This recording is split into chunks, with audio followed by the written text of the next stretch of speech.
The development you predicted in the Kastner case happened unexpectedly. Please come back immediately. How can it be unexpected if I have predicted it? Poirot! My friend! Is that you?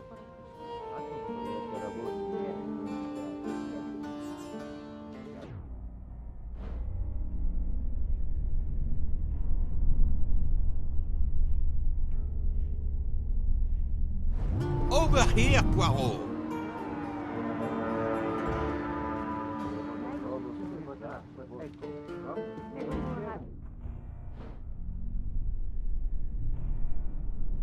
Poirot! Is it truly you, my friend? Book, it is indeed me. What brings you so far from home? A little affair in Syria. An affair of the heart? No, a modest affair of recovering stolen artifacts. But now I am summoned home to England and must leave immediately. This evening? You travel on the Orient Express, I hope. I have made no arrangements yet, as I just learned that an emergency has arisen, and I must return to England immediately. Very well. It will be my pleasure to secure you a sleeper on the Orient Express. If the director of the line insists, I accept with pleasure. And we'll dine together, for I too depart this afternoon. We'll have plenty of time to catch up. I'll have the hotel transfer our luggage. Excuse me, sir. You are the director of the line? The Princess Dragomirov would like to know if she may keep her mina in her compartment on the train. Good morning, Princess. It is an honor to welcome you aboard. There is absolutely no problem for your pet. You will ask about his food? Oh, yes. The Princess Dragomirov would like to know if there is food for miners on board. Insects, small amphibians, baby rodents. Baby rodents? Of course, Princess. Don't worry. Your bird will be fed as you demand.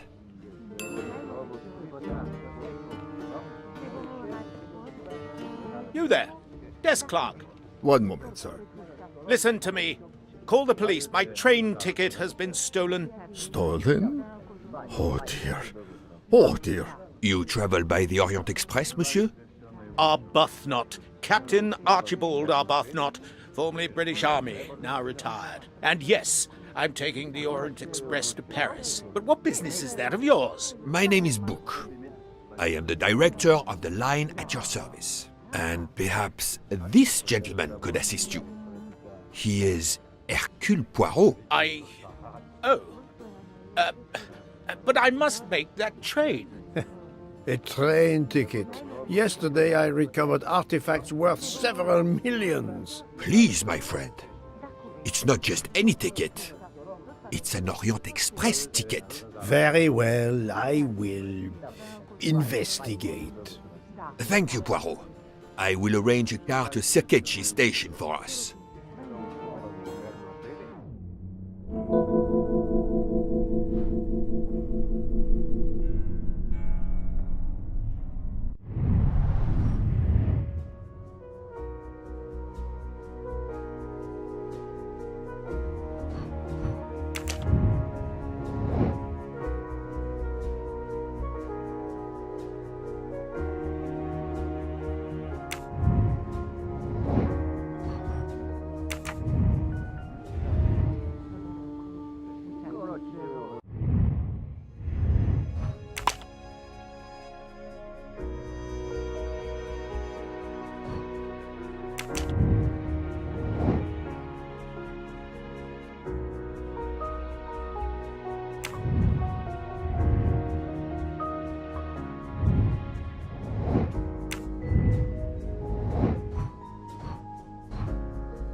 How do you know your ticket has been stolen, monsieur? I put it on a table in my room. I came down here to breakfast, and when I got back, my ticket was gone, and other things were on the floor as if they'd been tossed about. Alors, monsieur, I suggest we begin in your room.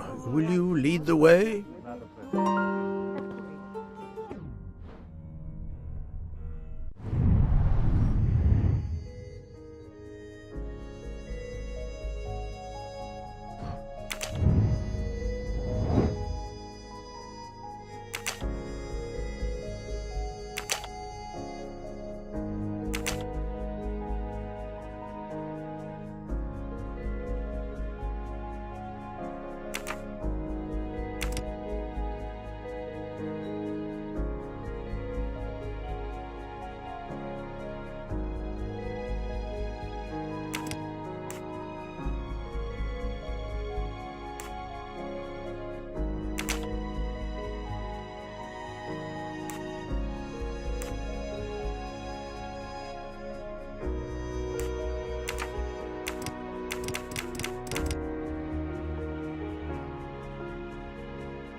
This is wrong, but I'm never far from the truth.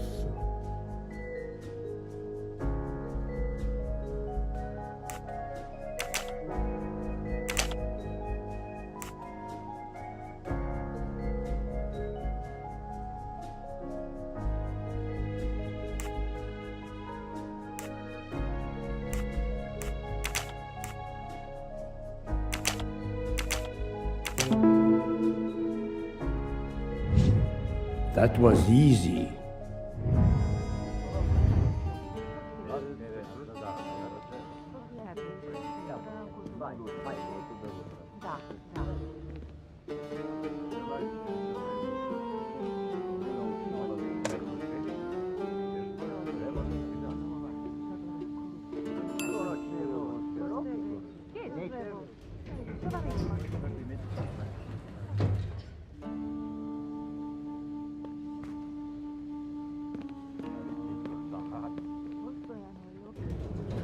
Floor, Captain Arbuthnot? 4th floor. Oh, one mystery solved.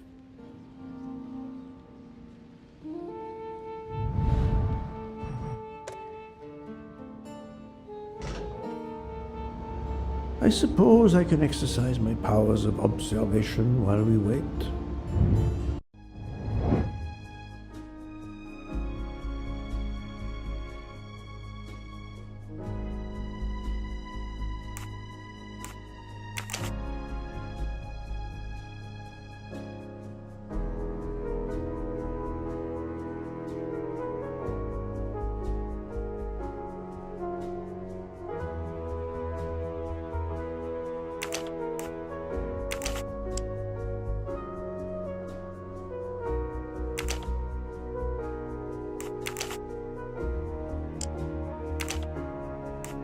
Think, Poirot. That is not a good answer.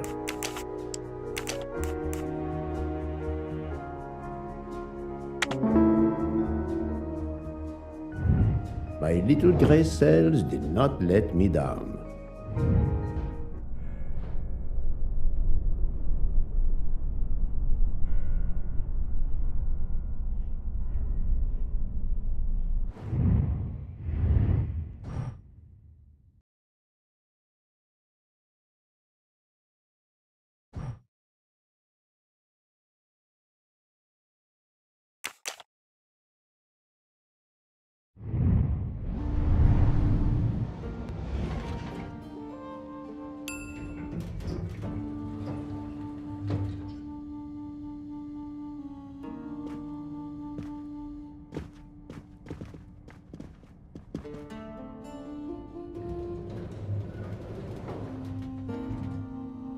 My room's along here. 411. In a hotel of this quality? A thief? Come on, don't dawdle.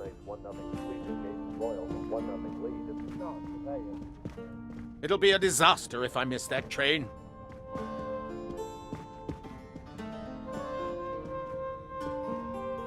You have locked the door, monsieur? Naturally. This is a foreign country. You have the key card? Of course. We will enter.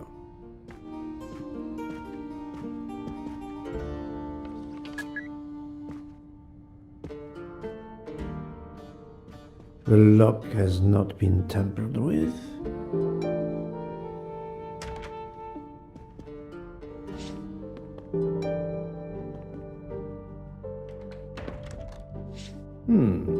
Water with traces of soap. The water is scented.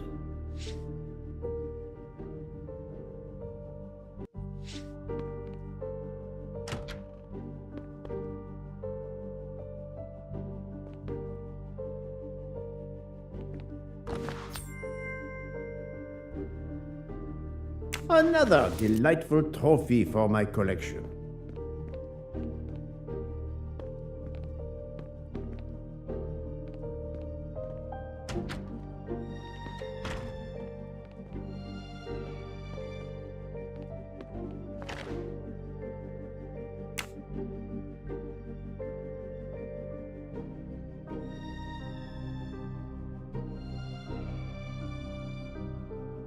A perfume bottle.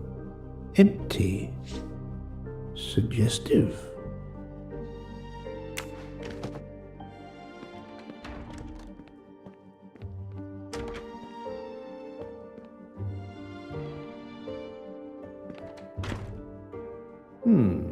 Water with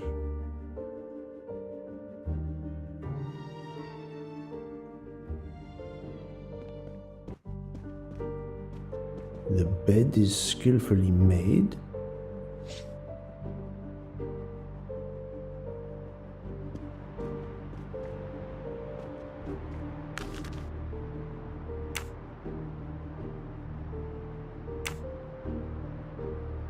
A list of travel expenses. But how did these papers end up on the floor?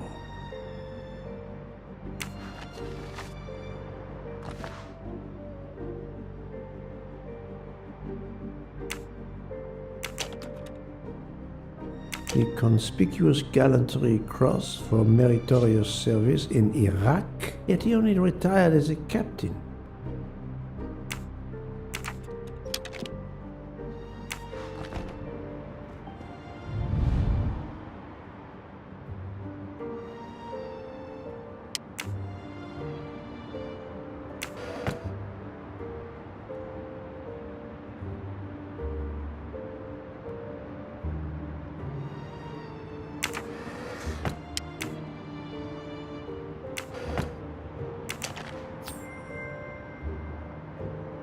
You can never have too many of these.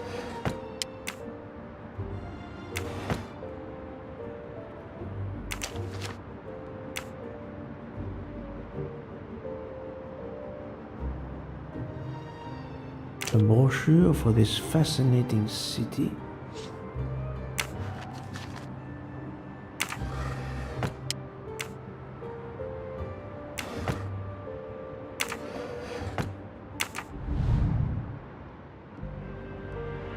Four floors. It's impossible for a thief to have exited through the window.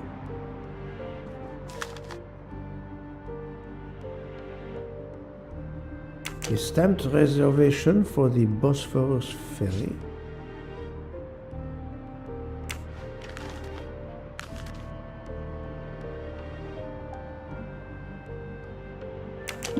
A fact sheet from a tour of Saint Sophia.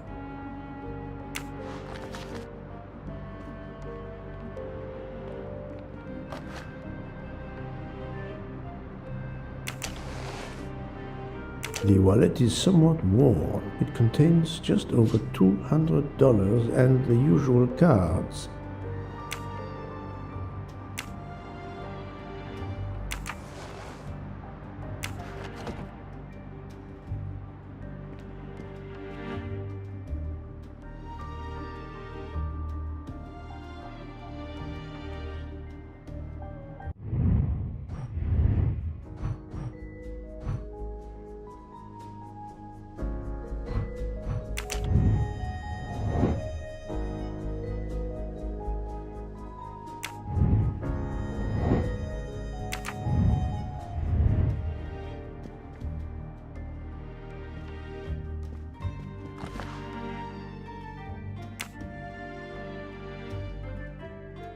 This earring, it is not the first time I've seen it, but where?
That's the right answer.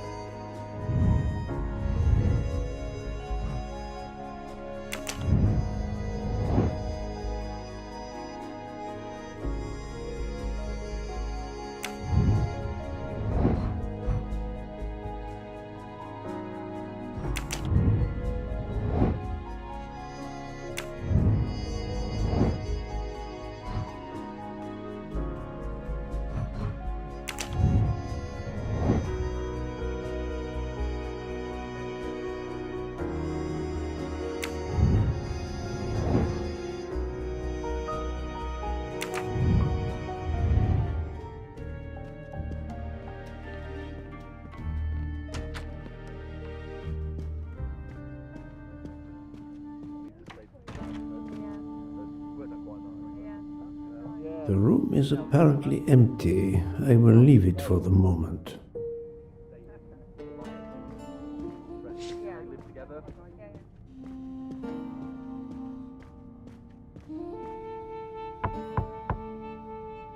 Go away, please. A brief word, sir. I will give you 2 brief words. Go away. Monsieur. I've been traveling all night from New York. Must I call the management? Pardon, monsieur. I do not believe we have awakened a thief.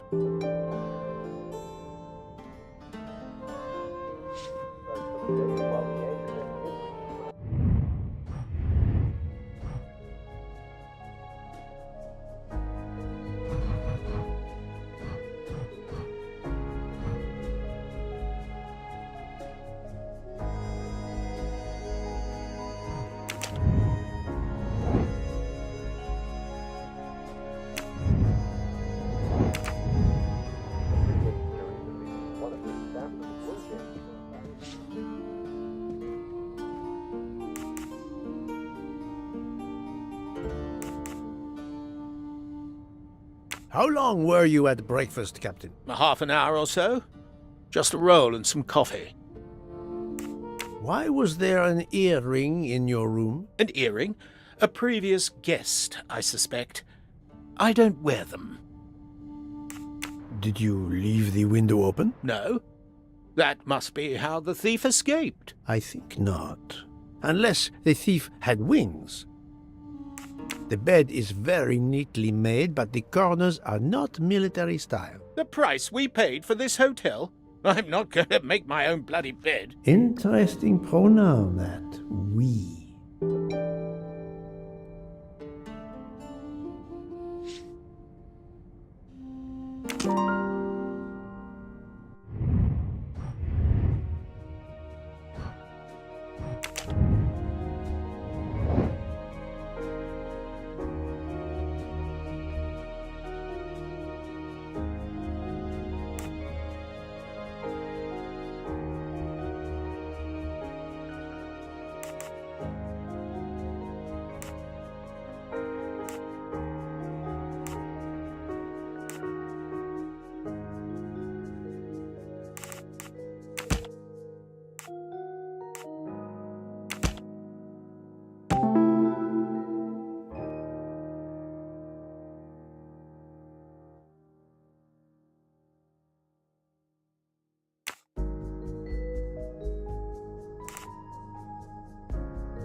think, Poirot, that is not a good answer.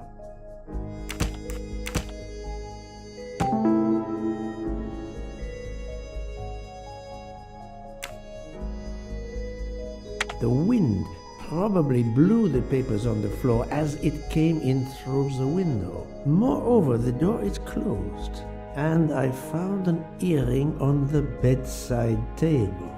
The captain invited a woman into his room. Maybe she is our culprit. That was easy.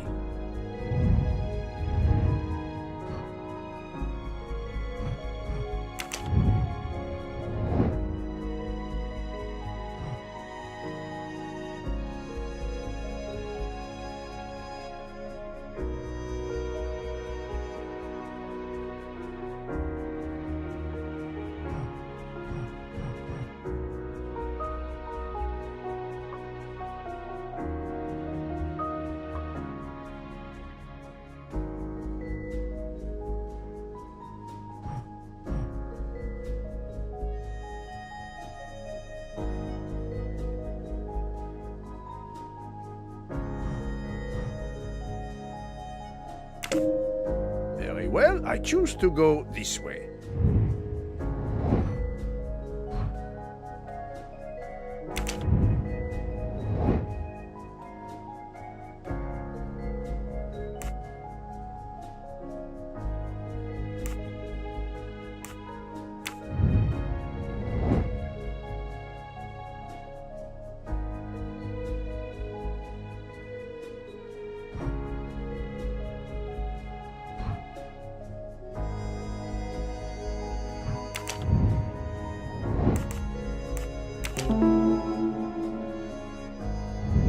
My little gray cells did not let me down.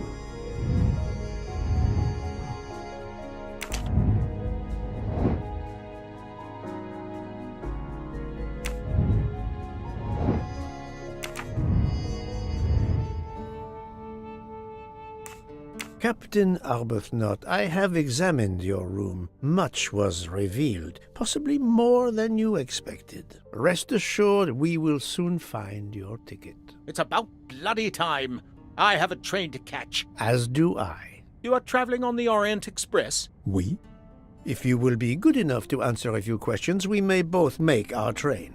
Ask away. Please give me an account of your movements yesterday. I spent most of my day in Istanbul, sightseeing. I returned to the hotel as the sun was setting. The desk clerk can confirm I was alone when I picked up my key. I spent the night alone. I had no visitors in my room.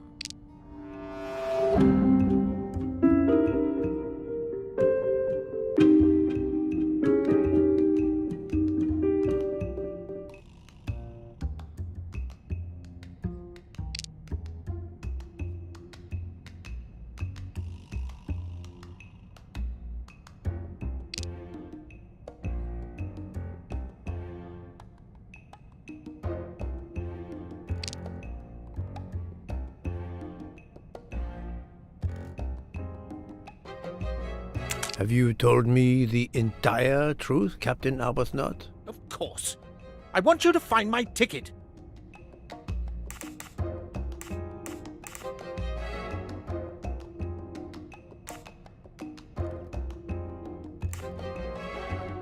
There are traces of water and soap on the floor. Unless you enjoy cleaning luxury hotel rooms, someone else has done that for you. Yes, the chambermaid comes by every morning to clean.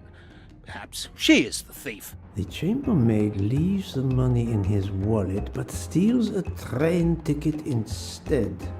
I think not. Can you explain the earring I found on the bedside table? An earring? Yes. Forgive me, Mr. Poirot. I had some business correspondence that wanted answering. The hotel provides help for business travelers. They sent up a secretary. I dictated a letter, and she mailed it for me. I hadn't noticed that she had lost an earring. And when did you invite this secretary? This woman may be the thief we are looking for. That was yesterday evening. My ticket was still there when I went down to breakfast. She can't have taken it. I see. Never mind. It is easily checked. And there was no other person in your room? No, I swear there wasn't. Ah, well, never mind. If it is not her, there is only one option left. Fine. Please finish your job quickly. I'll be downstairs in the lobby.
The Hotel Tocatlian is a perfect prelude for my journey.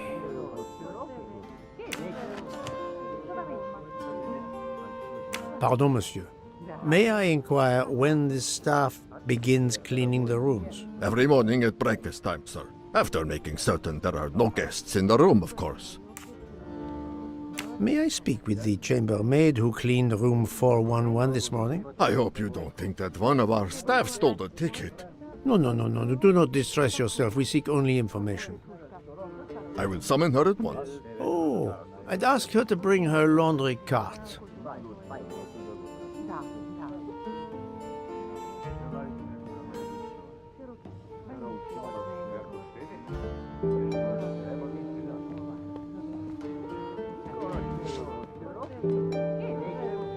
Do not be frightened, mademoiselle.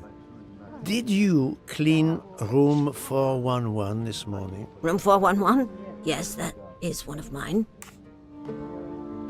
Did you see a ticket on the desk when you entered the room? I'm sorry, I didn't notice a ticket. There was a wallet, but of course I did not touch it. Did you open the window? Yes, we always air the rooms. Oh, but I forgot to close the window. While I was making the bed, the person from next door was pounding on the wall. I wondered if he needed assistance. I tossed the dirty sheets in my cart, quickly finished mopping, and went to see, but it was nothing. But I'm afraid I left the window open. I'm so sorry. A window left open, papers scattered on the floor.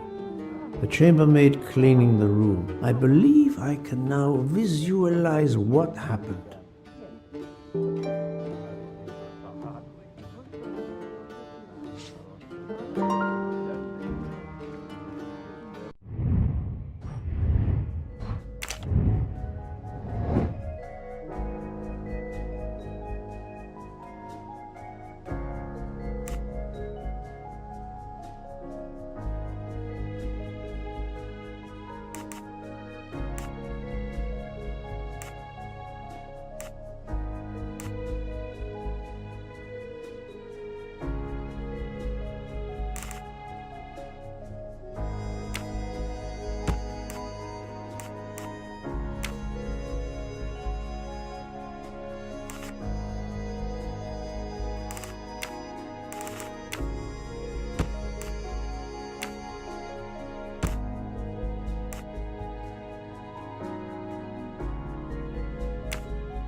That's the right answer.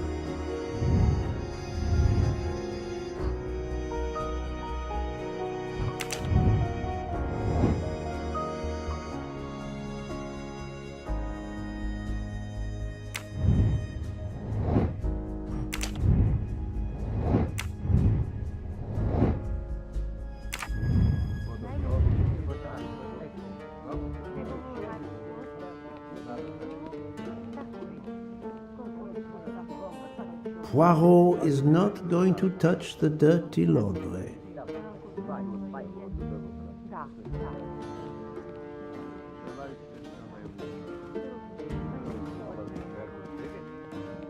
Mademoiselle, would you be so kind as to look in the sheets from room 411?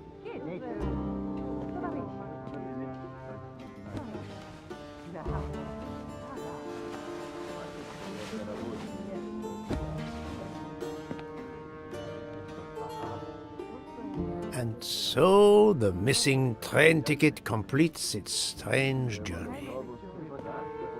An open window, a laundry cart, and an annoying neighbor. But chance is the only guilty party in this dark mystery. Mr. Poirot, I apologize. I believe my concern got the better of me, and I forgot myself. Thank you. It was a case of great magnitude. I'm glad I was up to the challenge. And that, I think, is that.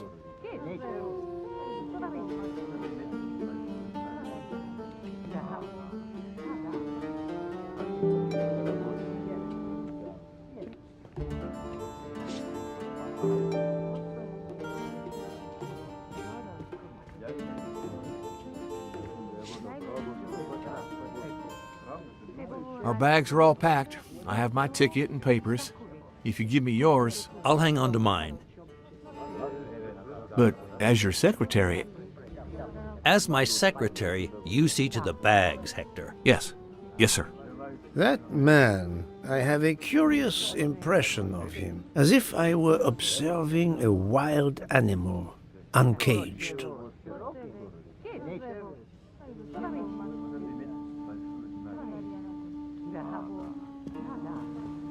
We must leave for the station.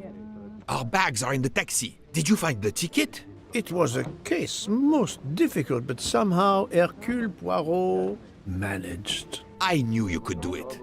Now we can sit back and enjoy a relaxing train ride.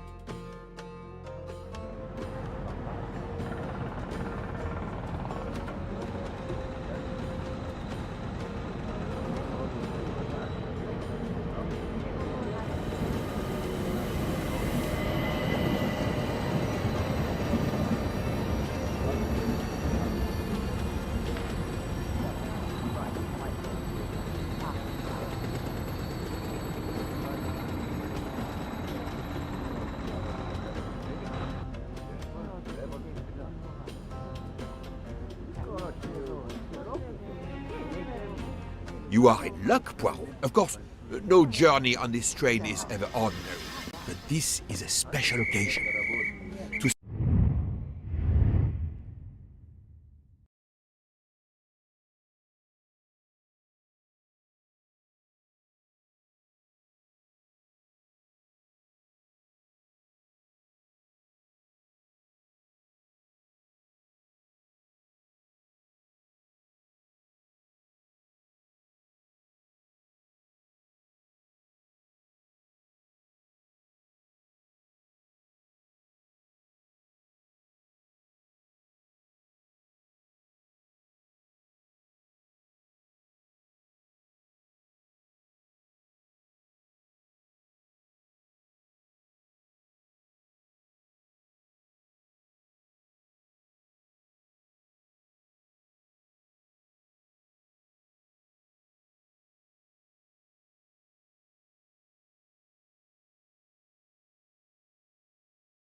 Celebrate the 140 years of the Orient Express, the engine will be none other than the splendid Pacific 231G558. There she is, Poirot.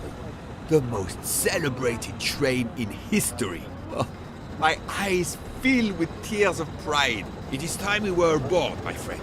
Follow me. The wagon-lit conductor, Pierre Michel, will direct you to your compartment. Lead the way, Book. It was built in France in 1922 by the Compagnie Batignolles-Châtillon. At the time of its purchase by the SNCF in 1938, it could reach speeds up to 130 kilometers per hour. Wait until you see. It is like traveling back in time. Today, the train is limited to 100 kilometers per hour. I assure you, that will be more than fast enough to get you to Paris in time for your connection to London. In the meantime, you will bask in the magic that is the Orient Express.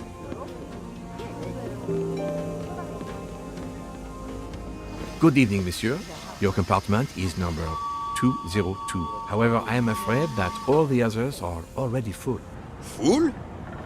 But how can that be? It is incredible, monsieur. All the world elects to travel tonight. All the same, you must find room for this gentleman here.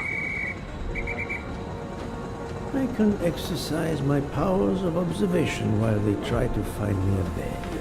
He is a friend of mine. He can have number 201. It is taken, monsieur. What? Number 201? Yes, monsieur. We are full. Full everywhere. The 140th anniversary, perhaps. Michel, listen to me very carefully. You will leave us now. I will? Most assuredly.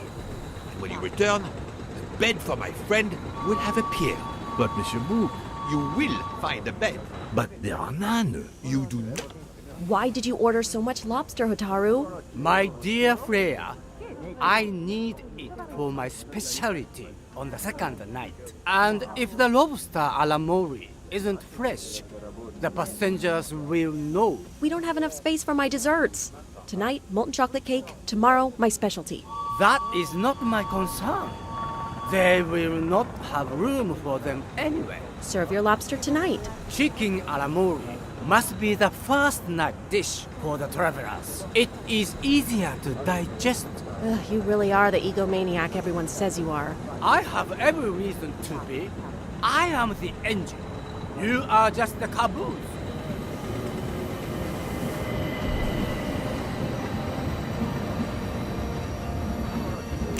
Darling, we have to get aboard. I know. I have heard of the phobia of fear of flying, but fear of trains? Now you're making fun of me. Never, my love. We'll board shortly, once our compartment is ready.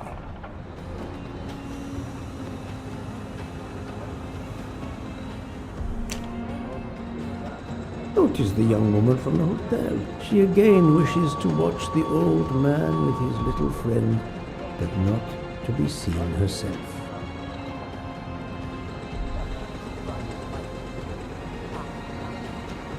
Is everything aboard the train, Hector? In your compartment, Mr. Ratchet. I'm having them disinfect the room again as you instructed. I also got a call from the Indians. The sale is going through as you expected. There was never any doubt. No other phone calls, Hector? From Geneva or Venice? No, sir. Who were you expecting? Never you mind. Check our tickets.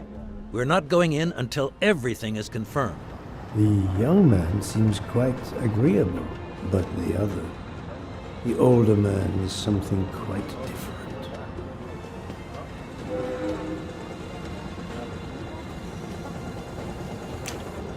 Mary. Not now. Not now. When it's all over, when it's behind us, then.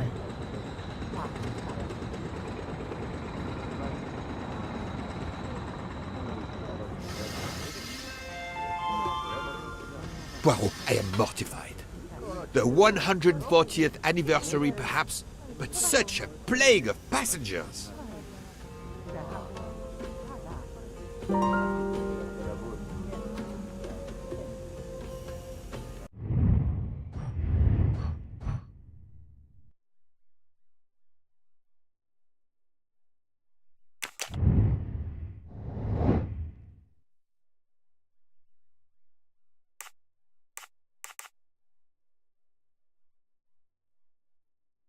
Brilliant.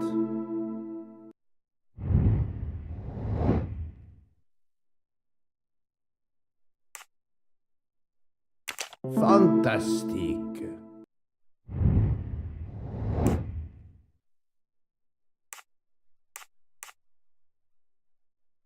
Good.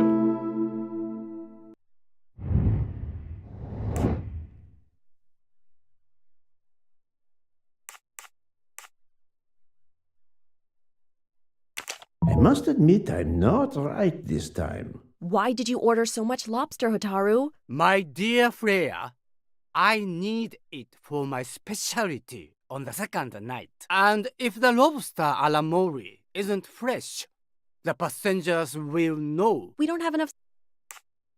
Adequate.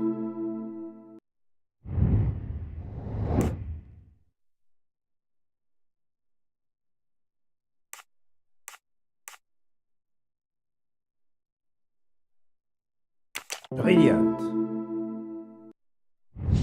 That's the right answer.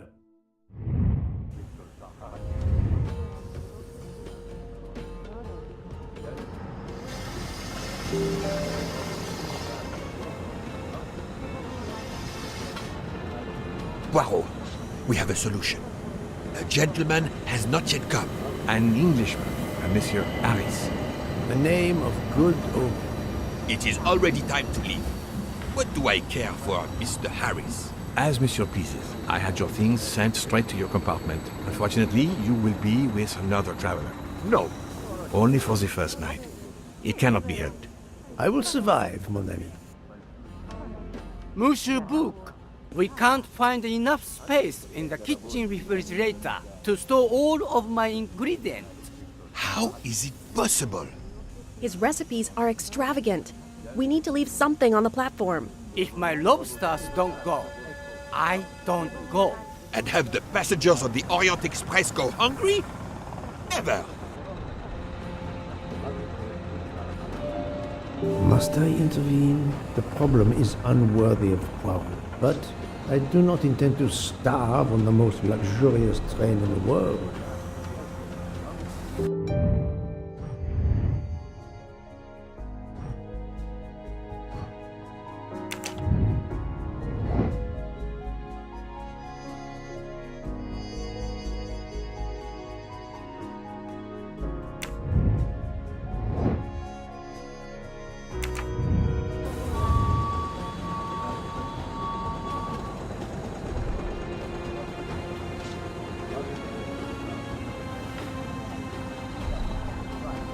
Thank you for coming to help us. It is impossible to fit everything into the Gary's refrigerator. Obviously, my entree are more important than dessert. If Mr. Mori delays his lobsters for a day or two, we can restock at another station. Delay? You ask me to delay? Freya? Calm yourself, my friend. I'm sure we can find a solution. Is that a diagram of the refrigerator? May I see it? Yes, he refuses to look at it.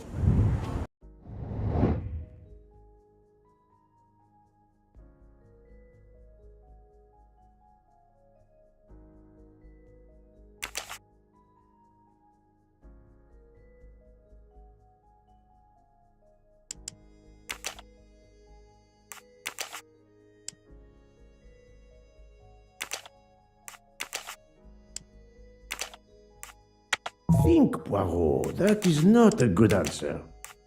I must admit I'm not right this time. That was easy.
Et voilà.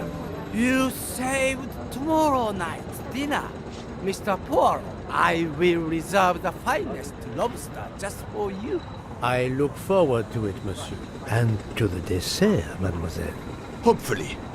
That will be the last mystery you face on our journey, my dear Poirot. Your compartment for tonight only is at the back of the second-class carriage, number 102. Tomorrow, you move to a private compartment.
Welcome, Monsieur Poirot. I apologize for the delay. Thank you, Monsieur Michel. I am delighted you could accommodate me.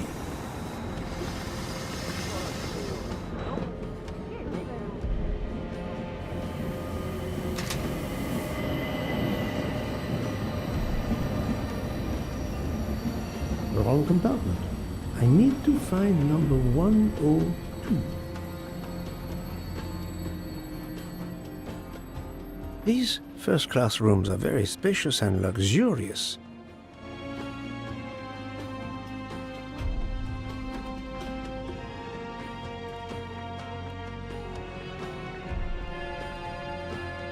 Pardon me?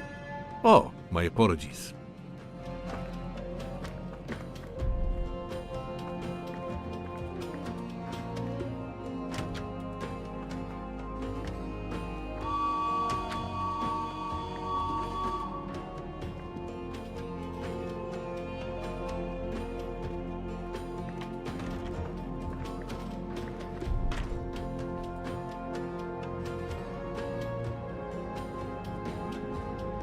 This lady has a style of her own, eccentric but chic.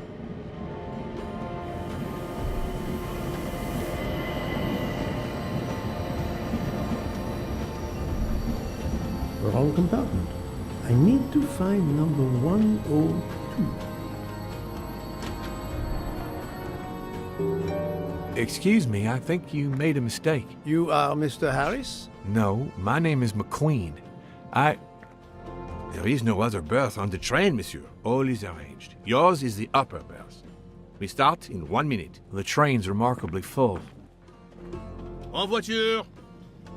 Listen, sir, if you'd rather have the lower berth, easier and all that, well, that's all right by me. No, you are too amiable. It is for one night only, at Belgrade. Oh, I see. You're getting out of Belgrade. Not exactly.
Ladies and gentlemen, dinner is served.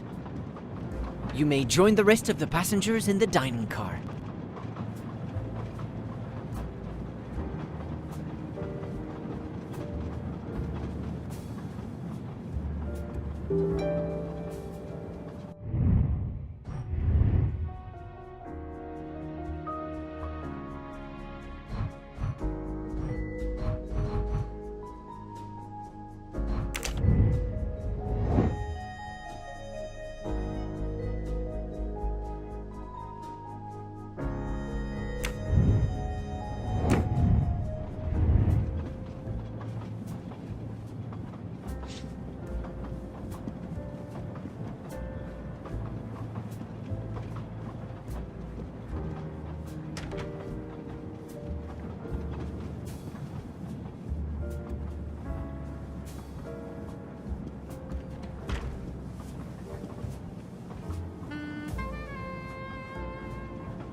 Excuse me, monsieur. Pierre asked me to inform you that a passenger left us, so his room is yours. Monsieur Bouc instructed that your things be transferred to room 202 during dinner. You will be more comfortable in first class. It is true what you say. Thank you, Mr. Fauché, monsieur.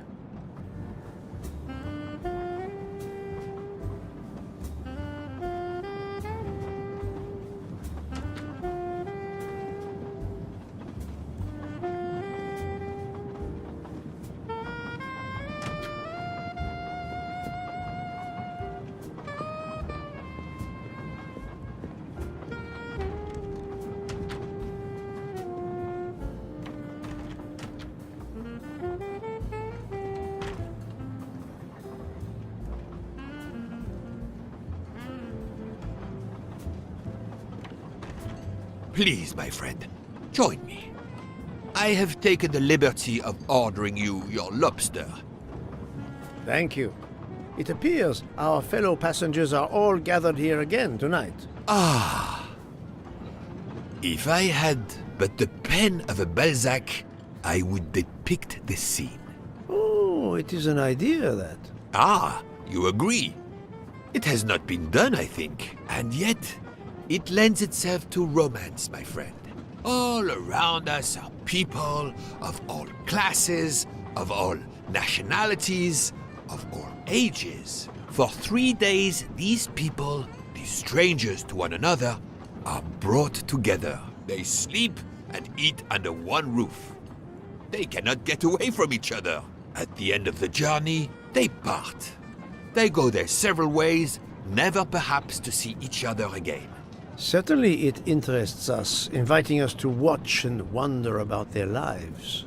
Ah, I know you, my friend. Even now, your mind, it is at work. Let us test it. For example, what do you make of those two?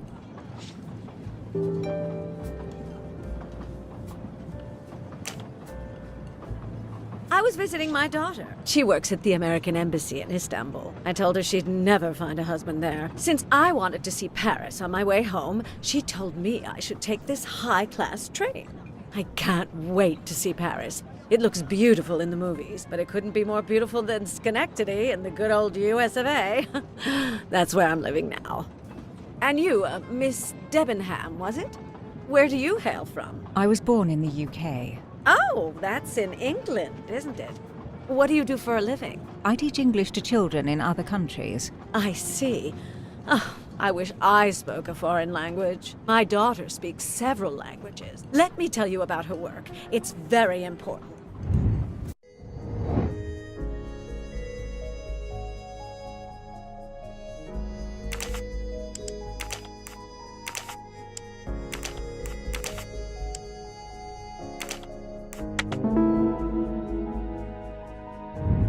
I'm right again. That happens to me a lot. There is much you can learn about someone just by observing them and listening. For example, that lady is reserved. She reveals little. She is self-contained. Some secret prompts her to allow her dinner companion to carry the conversation. I confess, in this case, what I witnessed in Istanbul suggests more, but I will respect her privacy. You will always amaze me.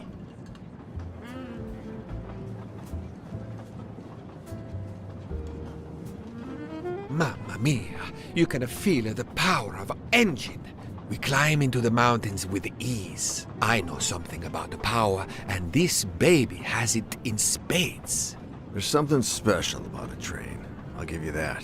I sell toys, and model trains are one of our biggest items. And not just for children either. You sell model cars too? Sure, but give me a train any day. Oh, my friend. What do you have against the cars? Now I work at Fortuna in Italy as a spokesperson. We are producing the next generation of electric cars, the Fortuna Firenze. Like the city, it is beautiful. We got the competitors looking over their shoulders so much, they're going to hit something. Didn't mean to be insulting. It's just that there's something magical about a train.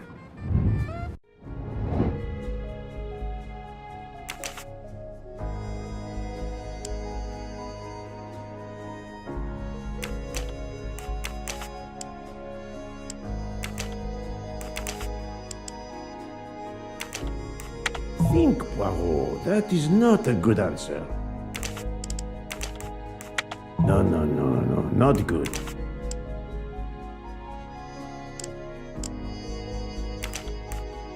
I do not think that's the right answer.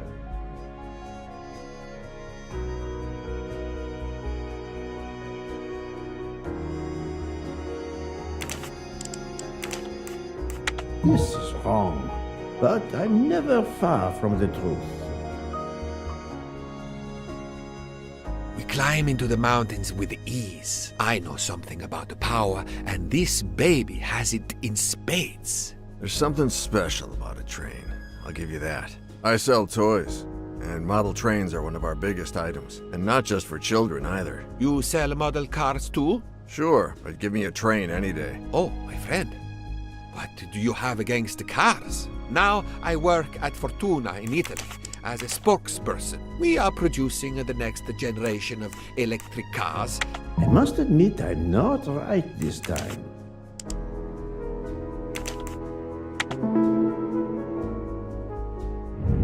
That's the right answer. The loud gentleman is very confident, a master of his own fate. It is as much in the inflection as it is in the words. He believes in winning, also that he is the one who will win. You are a magician. Oh, it is not a parlor trick, my friend. It is simply observation.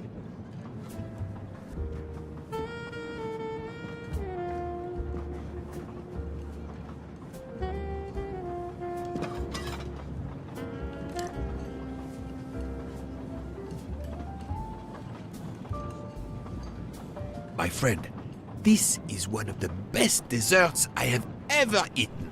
You have always had the sweet tooth. But it is a masterpiece. I can't understand how the dessert can be so good. I would love to know what the recipe is.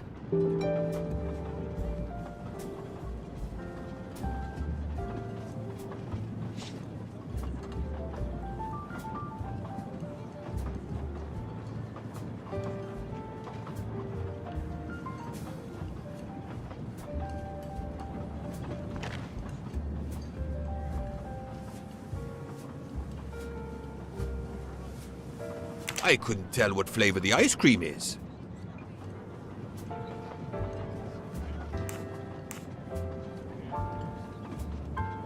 Given the color, I think it's vanilla ice cream. Of course. What is the red fruit? It looks like a raspberry. You have a good eye, Poirot.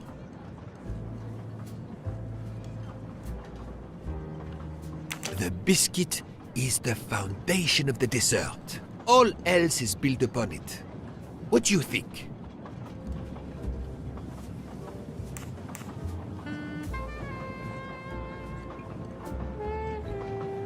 It looks like crushed biscuits, my friend.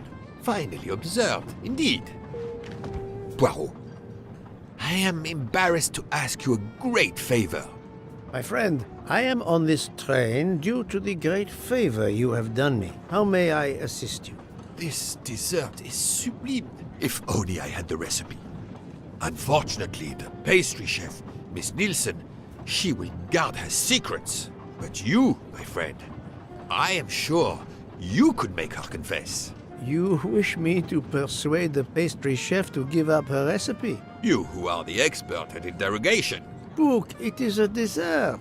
It is the pinnacle of desserts. You, my friend, who, as you say, are on this train, I blush to remind you. Fine, you win. Again, what wouldn't I do for you, my friend? Oh, thank you, Poirot. Good luck.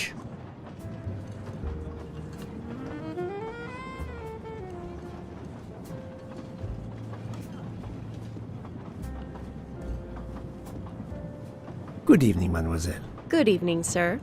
How can I help you? That was a magnificent dessert you served us tonight. I wanted to tell you personally how much both Monsieur Bouc and I enjoyed it. Thank you very much, sir. In fact, it is so good. Monsieur Bouc insists on knowing how you made it. Oh, sir, I'm sorry. You must know a chef never gives away their recipes. But, well, you helped with the refrigerator, and without space in it for me, there would have been no dessert. Very well. To prepare tonight's dessert, first I melt sugar to make caramel. Then I spread this caramel to make tuiles. Between two tuiles, I add a small scoop of lemon ice cream, and I put the whole thing on a strawberry crown. Poirot, you are suspicious even now. The pastry chef gave up her prized recipe a little too easily. I sense she wasn't entirely honest with me.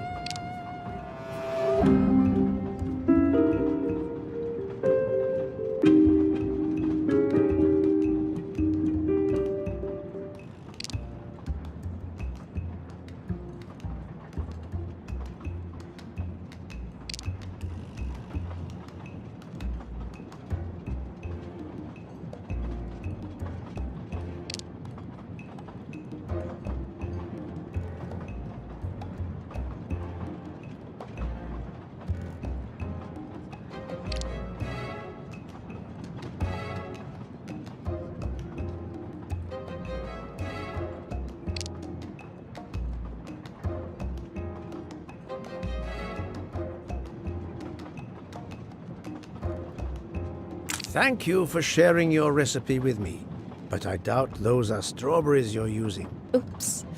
You have a good eye, Monsieur Poirot. Very well. What fruit do you think I used? You used raspberries, not strawberries. I'm not fooled. You're right. Mr. Bouc, he couldn't tell the difference. Let's move on to the bottom part of the dessert. My favorite part of the dessert. First, I melted some butter. I crumbled pieces of chocolate into the butter. Then I placed the mix in a circular mold. Finally, I let the whole thing cool down to let it harden.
It's certainly not chocolate that you've crumbled. I see you do have an excellent palate. Do you know what ingredients I used? A clever pastry chef might mix crushed biscuits with butter to create this delicious base. That's it. You're getting closer to the entire recipe. Closer? I've caught murderers with less difficulty than this. I'll give you one last challenge. I'm sure you will be able to figure out the order I mix my ingredients in. If you can, you will have earned my recipe. Mademoiselle, solving the murder of Roger Ackroyd was easier than this. Yes, sir? Yes, sir?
Think, Poirot. That is not a good answer.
I do not think that's the right answer.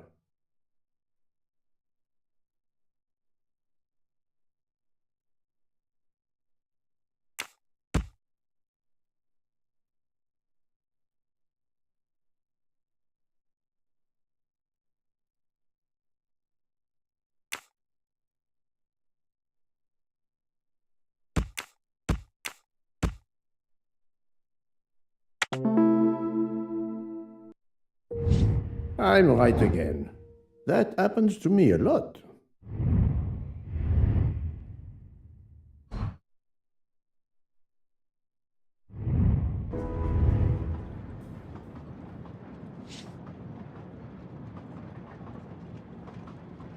As promised, my recipe is yours. Give me 5 minutes to write it down for you. Thank you. I am in your debt.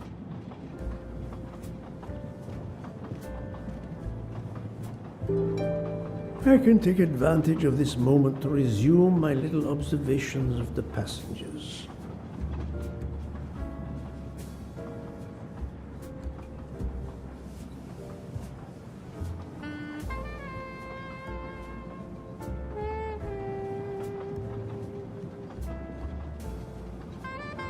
Did you enjoy the meal?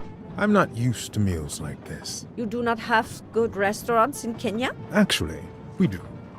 This is in the 1930s. I did not mean to offend. You didn't like the meal? The lobster, it was undercooked, and the potatoes were too dry. I expect, being Princess Dragamirov's assistant, you must be used to eating well. Cooking is an art. You do not need to wear the chef's hat to be an artist. What is your favorite dish? Currywurst. It is a specialty of mine.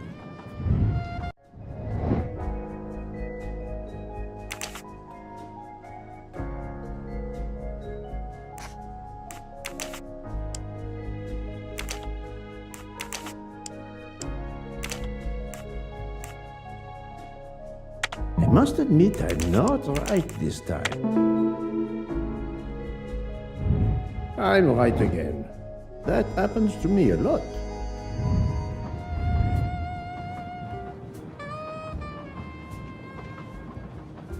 I made a lot of progress on the expenses last night, sir. I should be done by tomorrow morning.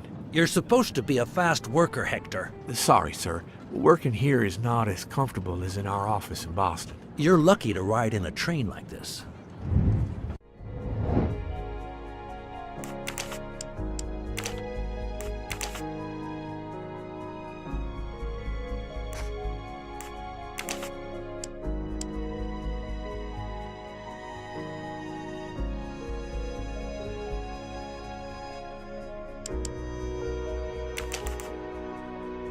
I do not think that's the right answer. No, not good. I must admit I'm not right this time.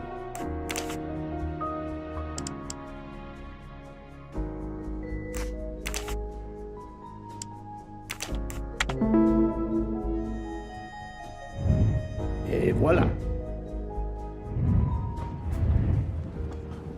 Here you are, sir. My recipe. Please tell Mr. Book he should not expect my recipes for the other desserts. Thank you very much, mademoiselle. I know he will sincerely appreciate the gesture, and I will make certain he gets the message.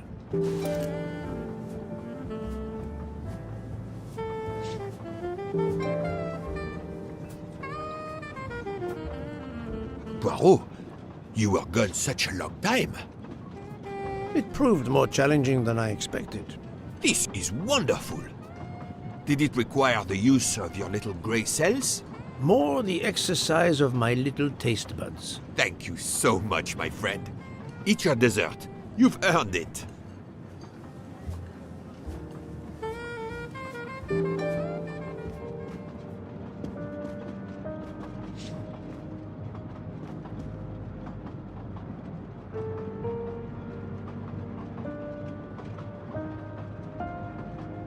Good evening.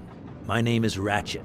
I think that I have the pleasure of speaking to Mr. Hercule Poirot, is that so? You have been correctly informed, monsieur. Your exploits are well known on my side of the Atlantic. In my country, we come to the point quickly. Mr. Poirot, I want you to take on a job for me. Are you interested in earning a lot of money? My clientele, monsieur, is limited nowadays. I undertake very few cases. Why, naturally. I understand that. But this, Mr. Poirot, means big money. Big money.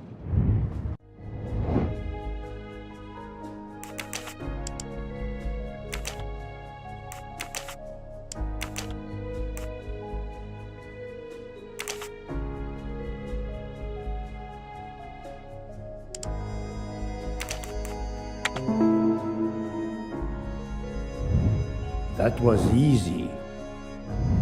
What is it you wish me to do for you, Monsieur Ratchet? Mr. Poirot, I am a rich man. A very rich man. Men in that position have enemies. I have an enemy. Monsieur, in my experience, when a man is in a position to have, as you say, enemies, then it does not usually resolve itself into one enemy only. Yes, I appreciate that point. Enemy or enemies, it doesn't matter. What does matter is my safety. My life has been threatened, Mr. Poirot. Now, I'm a man who can take pretty good care of himself. But as I look at it, a little insurance wouldn't hurt. And remember, big money. I regret, monsieur, that I cannot oblige you. What's wrong with my proposition? If you will forgive me for being personal, I do not like your face, Mr. Ratchet. Now, if you wouldn't mind, I'd like to finish my coffee peacefully.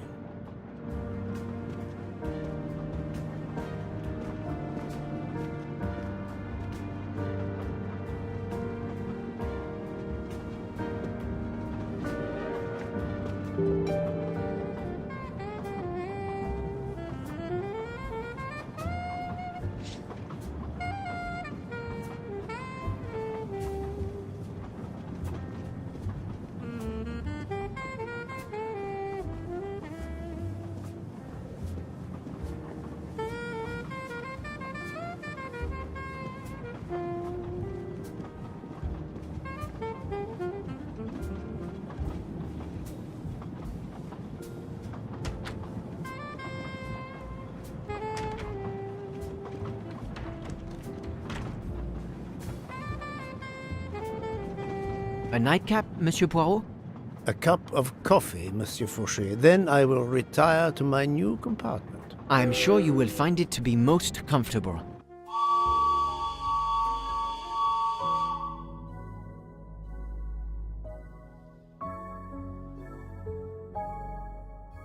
We have stopped? Yes, sir. Belgrade Station.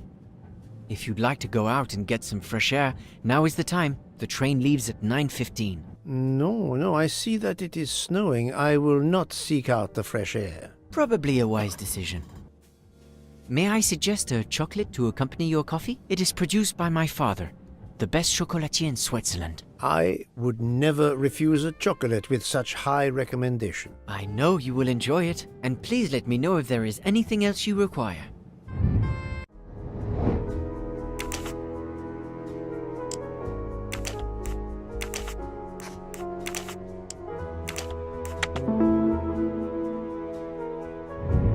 That's the right answer. Everything was perfect. Thank you very much. My pleasure. Is there anything you require, monsieur? No, merci.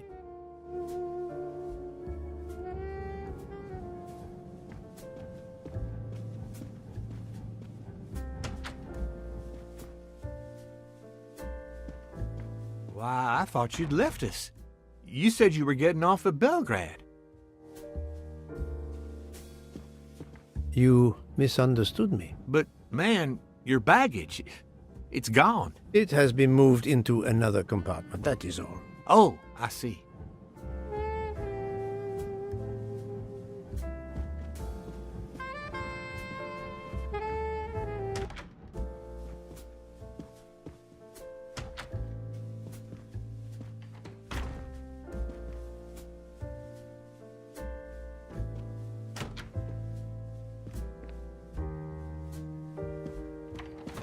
I wish you a good night, Monsieur Poirot. Good night.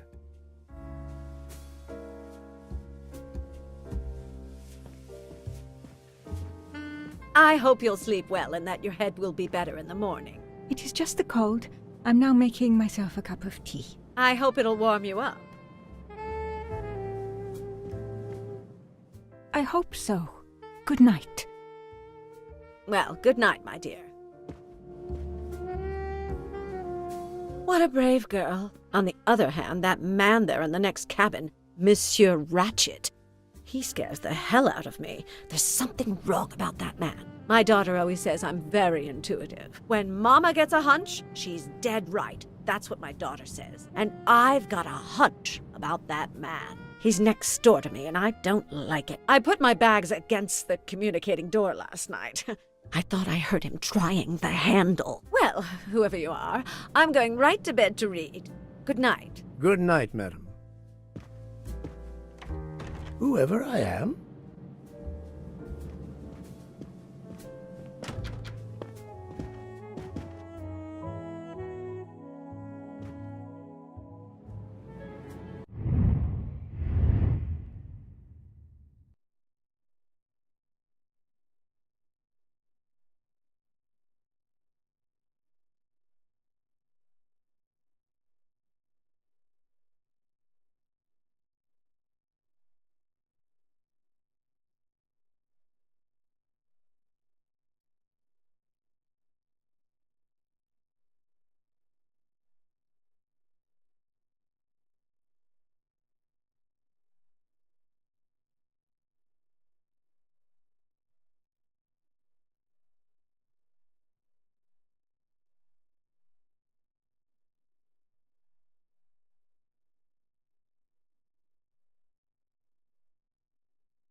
Monsieur Ratchet seems very upset.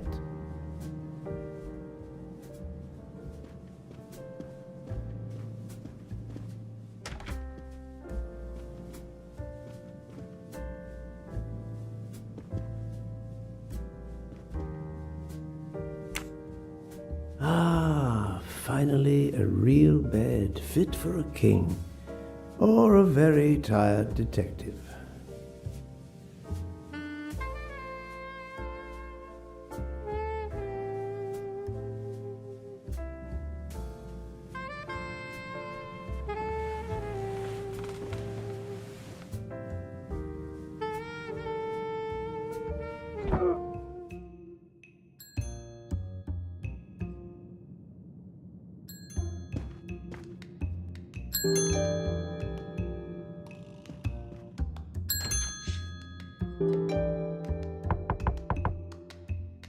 Monsieur Ratchet? Ce n'est rien, je me suis trompé.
Good night, madame.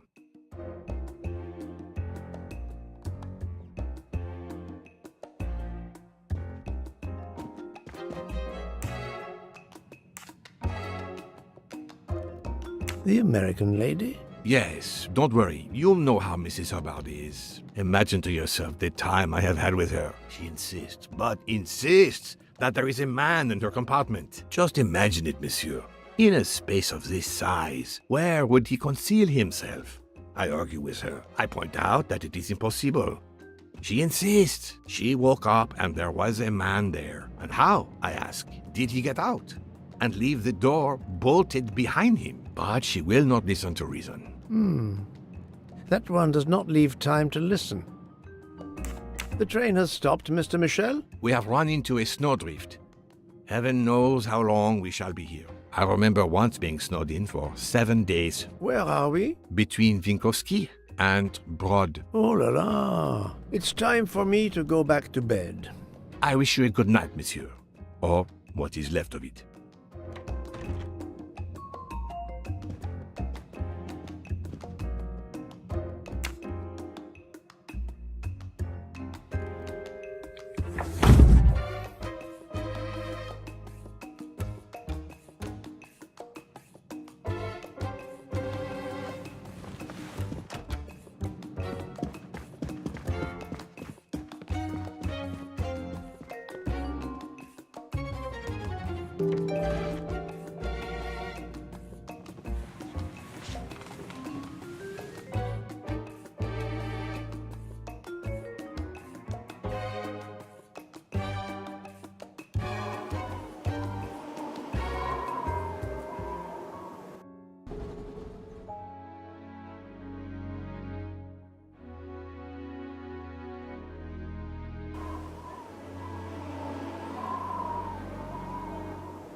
train is still stuck and the snow continues to fall. I should have taken an airplane.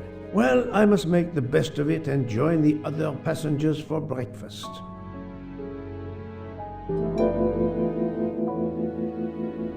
The train still hasn't left.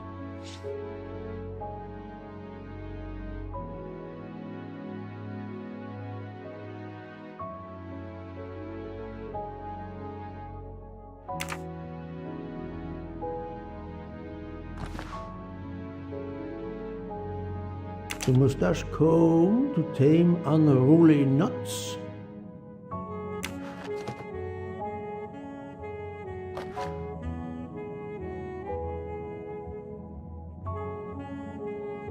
Wax to preserve the perfect symmetry of the mustache.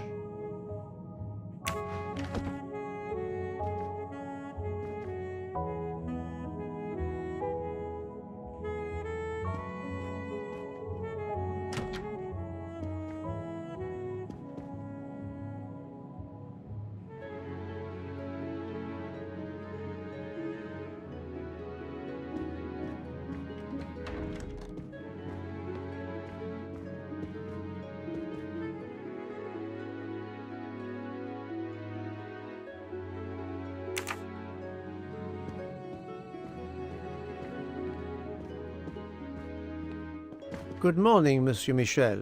Good morning, sir. Please enjoy our special breakfast in our restaurant.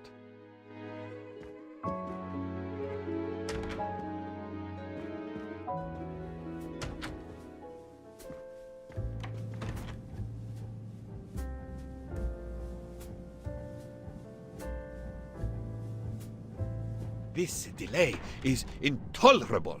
I am supposed to be demonstrating the Firenze in Paris in 2 days. Ah, your electric car. Yes, that's bad luck. Bad luck?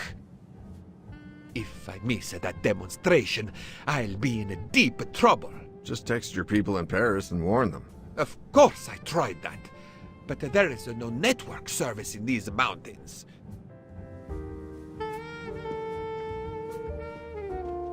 My daughter said it would be the easiest way in the world. Just sit on the train until I got to Paris. And now we may be here for days, and my boat sails the day after tomorrow. How am I going to catch it now? I can't even send an email to cancel it. I'm just too mad to talk about it. My colleagues were to meet me in Paris. They will wonder what has happened to me. I can get no words to them. What will they think? We have refugees to help.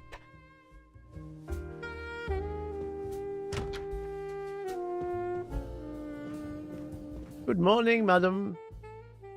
The snow is a predicament, is it not? I am Russian. Snow is no stranger to me. Ah, the accent. Would it be St. Petersburg? You are very perceptive. Monsieur Poirot, is it not? And may I take it I have the honor of addressing Princess Natalia Dragomirov? We dispense with the old titles these days.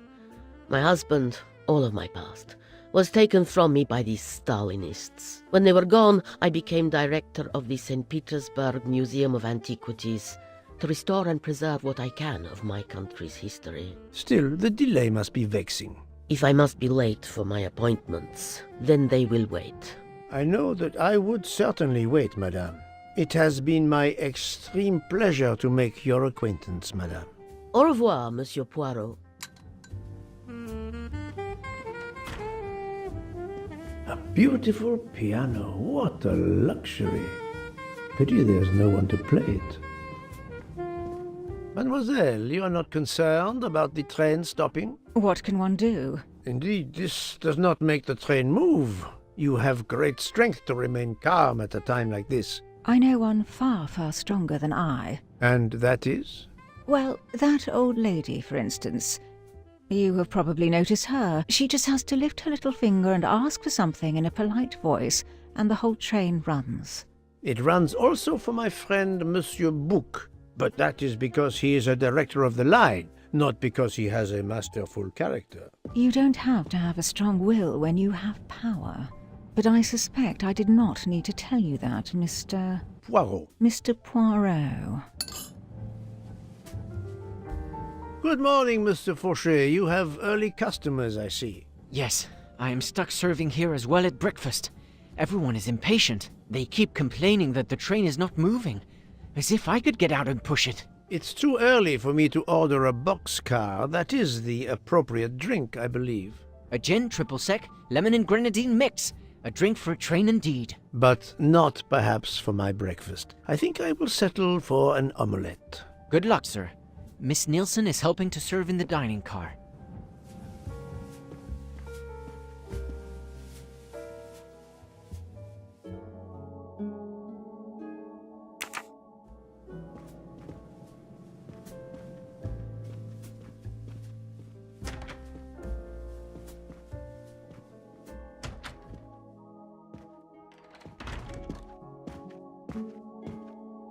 How long are we expected to be stranded here? It won't do much good complaining to me. That fellow there with the moustache, he may know something. Excusez-moi, sir. Yes? Monsieur Bouc asks for you to join him in compartment 203. Look here, Poirot. Can you tell us anything? I can tell you the snow, it will not move aside on its own. Of course, but you obviously have some influence with Bouc. I am going to see him now. I will ask him if he has any information.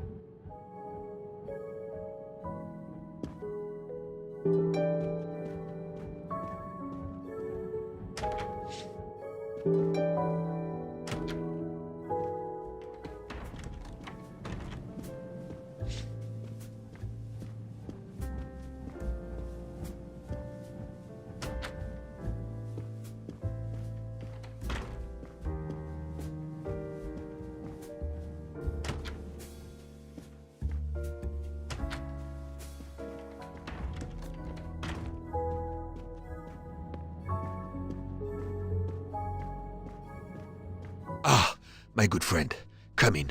We have need of you. What has occurred? A passenger lies dead in his bed, stabbed. A passenger? Which passenger? In there. He's an American, a man called Ratchet. It was his valet, Masterman, who was worried that Mr. Ratchet was not awake yet. Pierre Michel, the conductor, decided to break in and found the body. I see. Well, my friend, I think it is best not to touch anything and wait for the police to arrive. Oh, I tried to call the police, but there is no cell tower for many kilometers. We could be stuck in the snow for hours. The murderer is with us. On the train, now! The sooner we catch him, the sooner we'll be out of danger. The Dr. Constantine is already examining the body. Mon ami, this is not a missing train ticket. We must follow procedure. We must wait for the police to secure the crime scene. Please, Poirot. I will take full responsibility. Bouc, you ask. Well, if we cannot contact the outside world, then... Oh, you are going to drive me crazy. In truth, this problem intrigues me. I was reflecting not half an hour ago that many hours of boredom lay ahead whilst we are stuck here. And now, a problem lies ready to my hand. You accept, then? C'est entendu. You place the matter in my hands.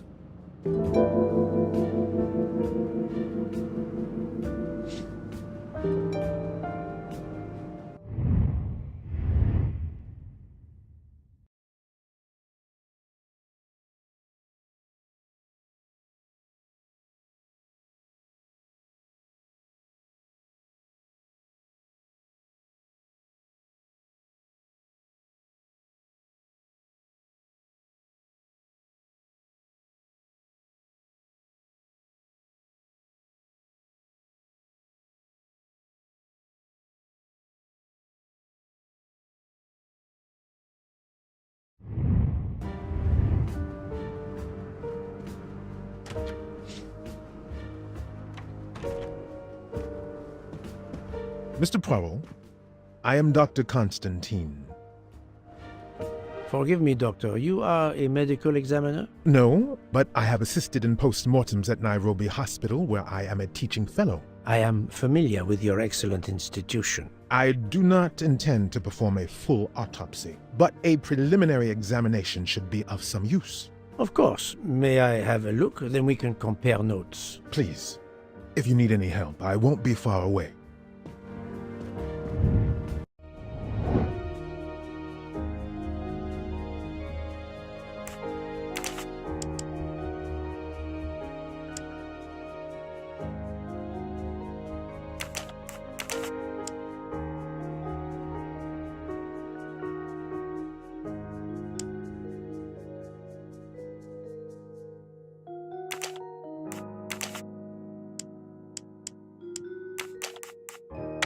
Think, Poirot. That is not a good answer. I must admit I'm not right this time.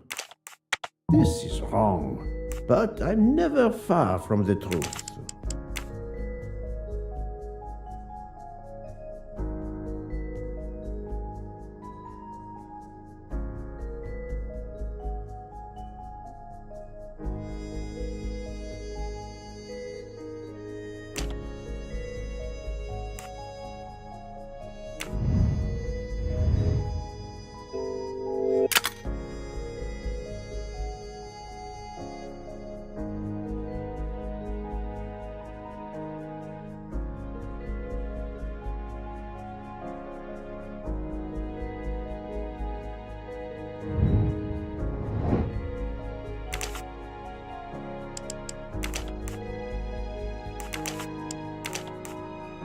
I do not think that's the right answer.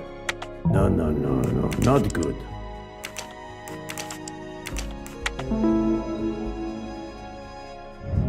Et voilà.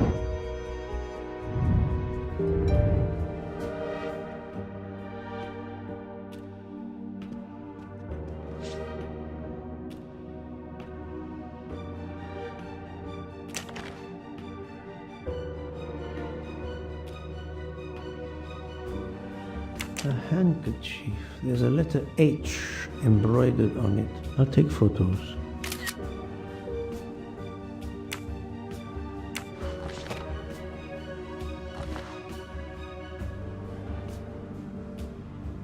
Did it belong to Ratchet?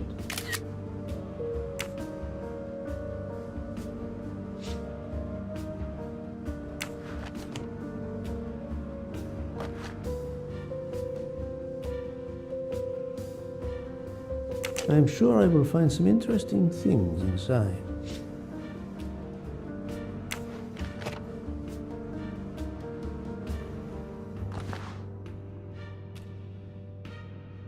This phone was deliberately smashed.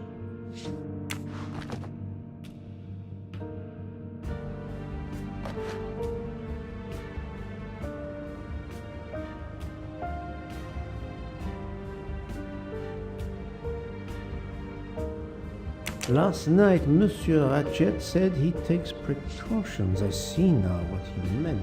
He knew he was in danger and wanted to be ready, yet it was no use to him. I will leave it here for the police.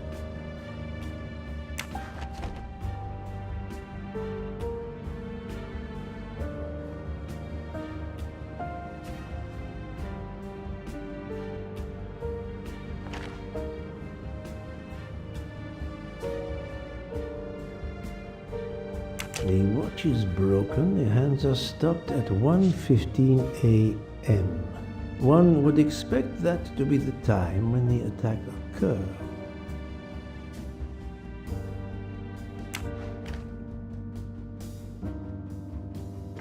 As you see, the victim has been stabbed many times. Several alone would have been fatal. Yes, I agree. An attack most savage. I will, of course, prepare a complete report on my findings. Thank you.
I wonder what could be in this photo.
For Daisy. Interesting. I'm right again. That happens to me a lot.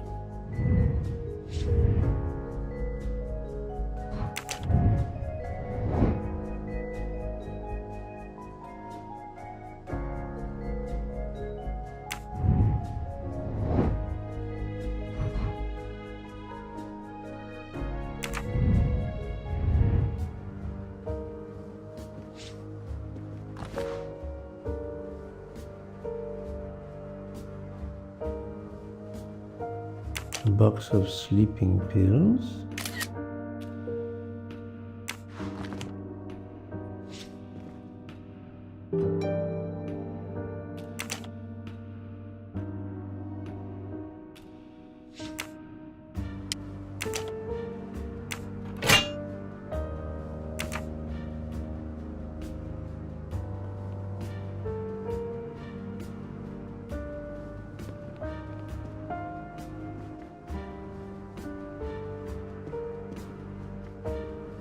Where can the killer have gone? The chain lock is broken.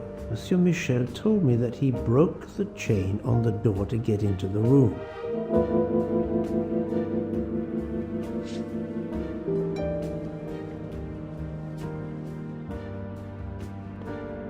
This door communicates with compartment 204. The latch is open on this side.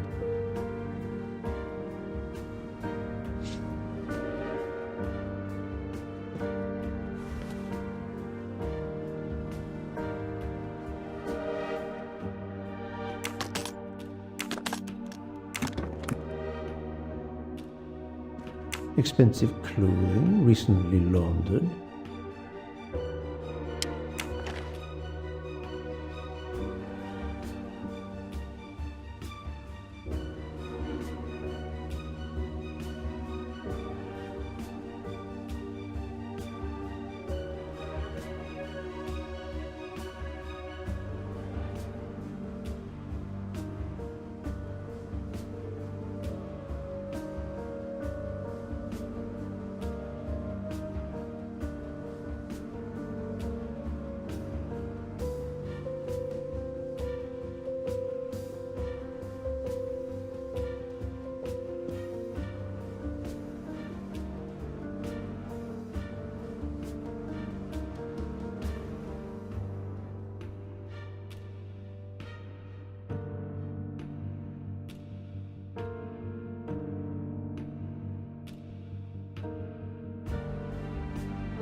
Not very surprising.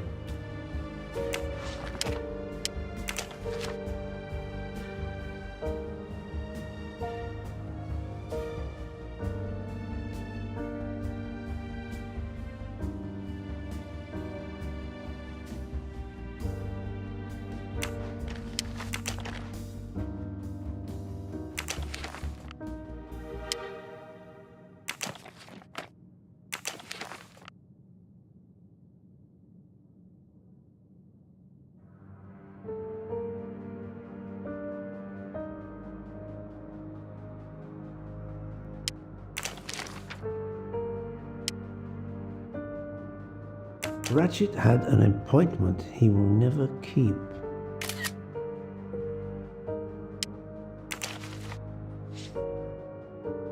A meeting place on the back of a postcard. Someone with the initials A.W.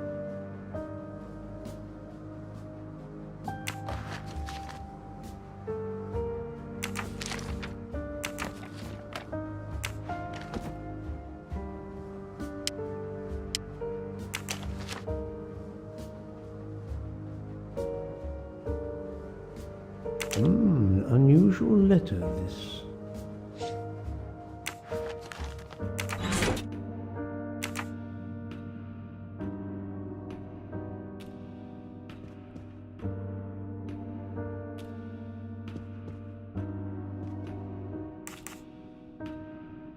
Thank you for your help, Doctor.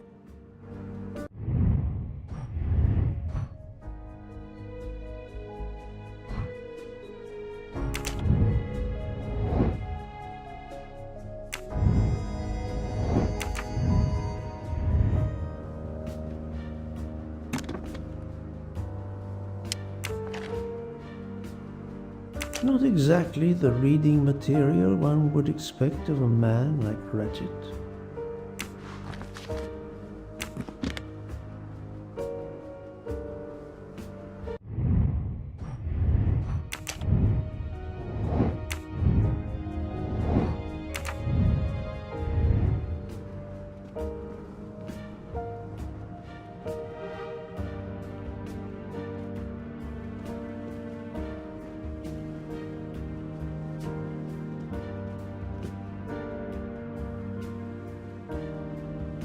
I shouldn't leave until I have finished inspecting the crime scene.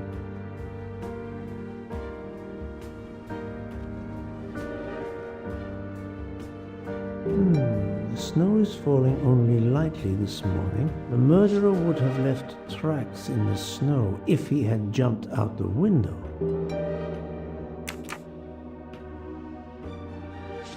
I'm sorry, Doctor, but I must question you. Of course.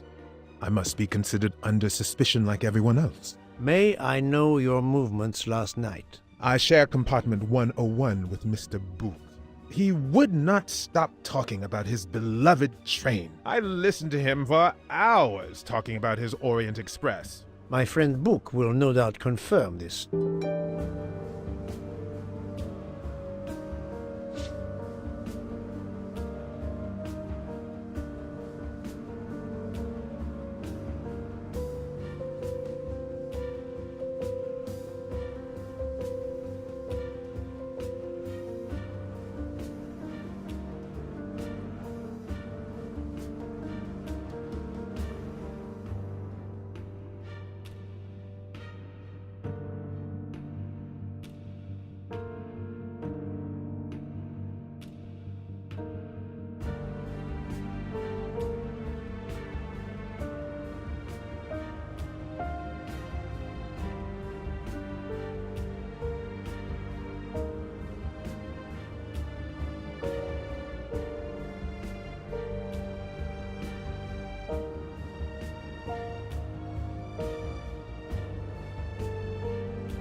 Did you know the victim? Not at all. I noticed him last night at dinner, but I did not pay much attention. Did you touch anything in here this morning? I checked for a pulse. There was none. Rigor mortis had commenced. The body was cool to the touch. I touched nothing else. What can you tell me about the victim? He died from multiple stab wounds of varying angles and depth. More than one would have been fatal. I would place the time of death roughly between midnight and 2 a.m. With more time, I hope I can be more precise. I assume the open window complicates matters. Indeed. Conditions are not perfect.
So, the murderer must have exited through Madame Hubbard's room. My little grey cells did not let me down.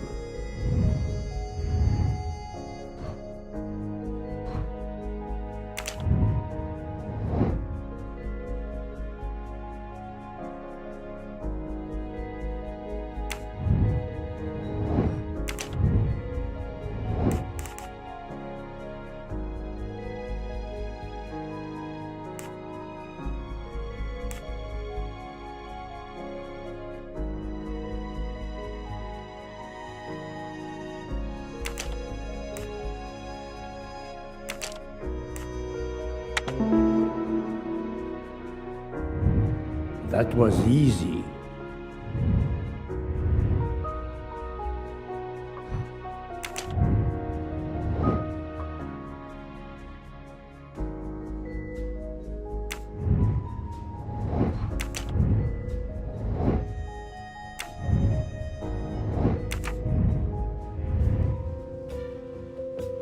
I shouldn't leave until I have finished inspecting the crime scene.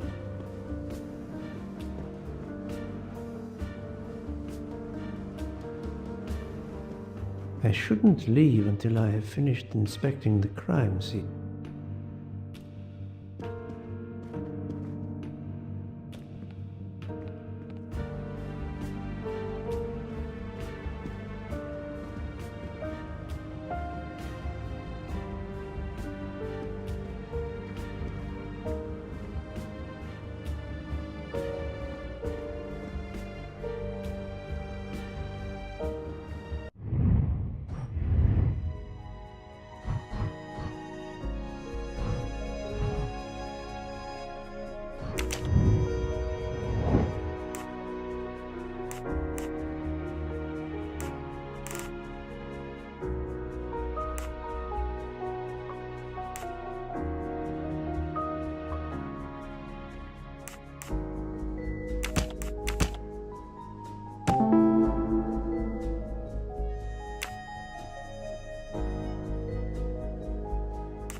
I must admit I'm not right this time.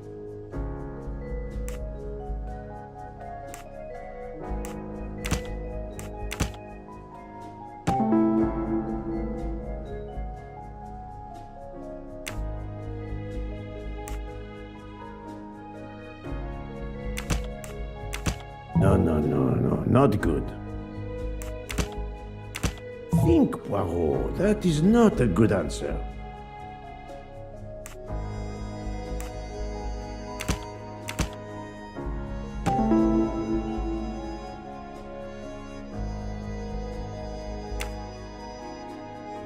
I can't imagine Ratchet taking a sleeping pill if he feared for his life. I'm right again. That happens to me a lot.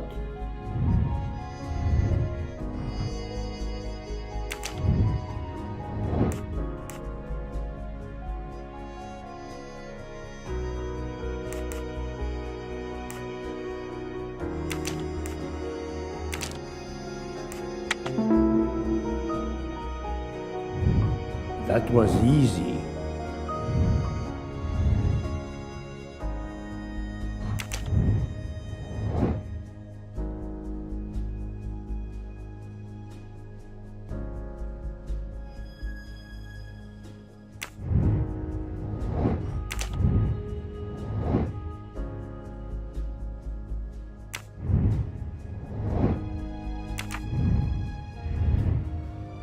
I think I've seen everything I need at the moment. I'm counting on you to finish your analysis. I'll have a more detailed report for you as soon as I can.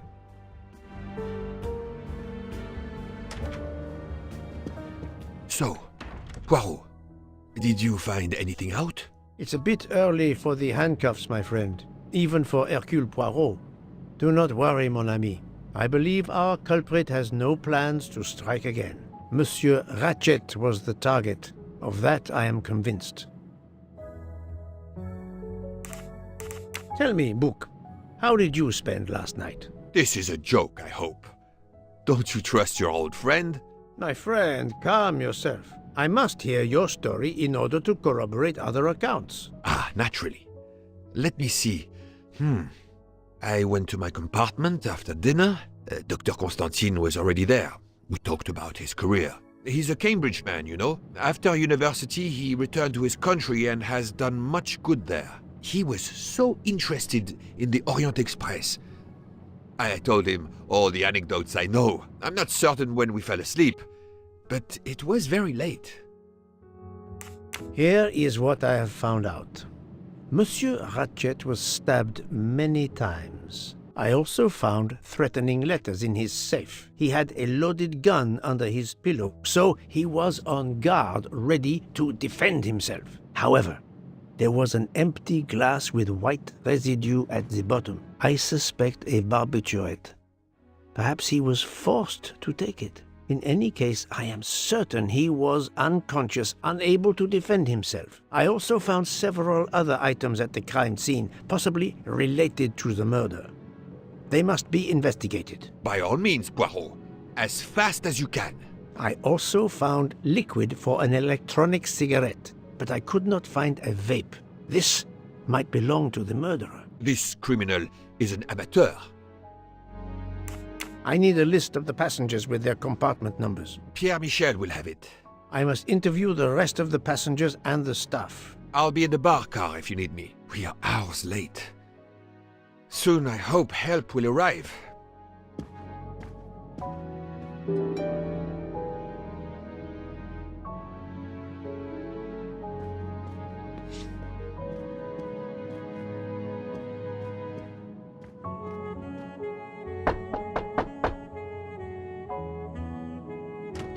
Good morning, madam. I am Hercule Poirot. Caroline Hubbard.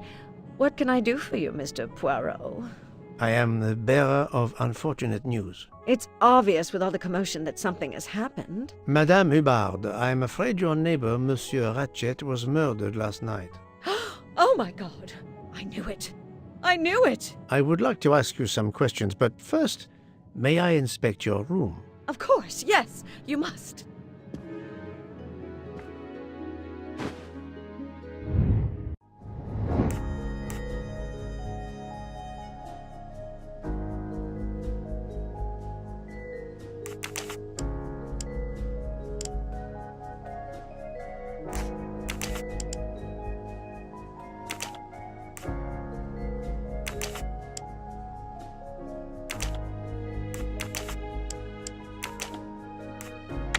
must admit I'm not right this time. No, not good.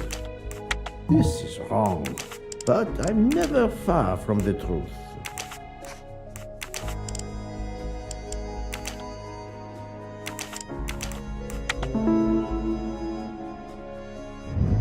Et voilà.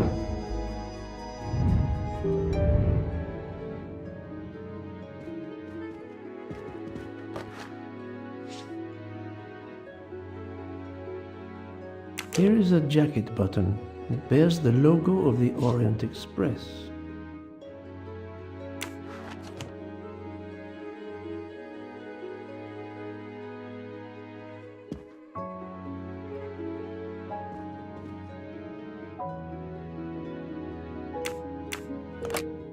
This door connects to Monsieur Ratchet's compartment. It was latched on this side. The luxury of the Orient Express is present in every detail.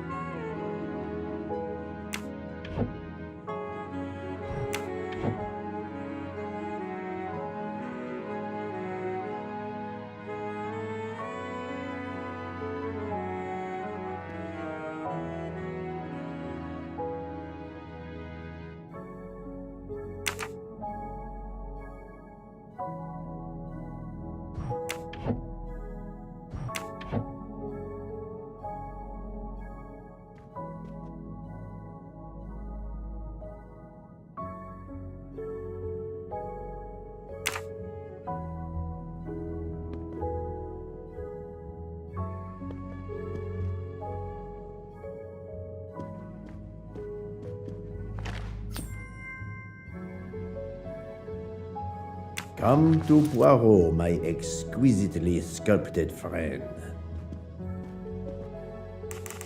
Madame, please tell me about last night. The murderer was right here in my compartment. I woke up.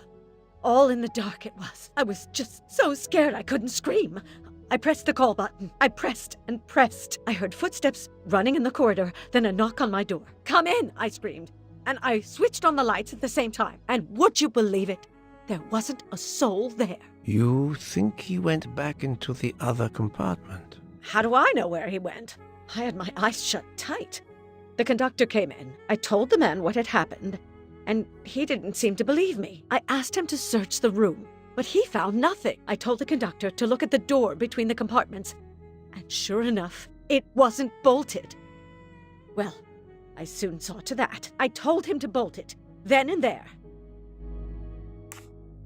How is it you didn't bolt the door between the two compartments? But I had. Well, as a matter of fact, I asked that Swedish lady, Olsen, Greta, if it was bolted, and she said it was. How was it you could not see for yourself? I was already in bed, and my toiletry bag was hanging on the hook of the door. I couldn't see the latch from where I was. What time was it when you asked her to do this for you? Oh, it must have been around 10:30 or 10:45 p.m. She'd come along to see if I had an aspirin. But instead of opening my door, she opened Mr. Ratchet's door by mistake. He said something quite rude, like, "Not a chance, lady, you're too old." It shocked her. She came in. I told her where to find the aspirin, and she got it out of my toiletry bag. Poor girl, she didn't have a good night. The same could be said for Monsieur Ratchet. It appears Mademoiselle Olsen may be the last person to see Ratchet alive.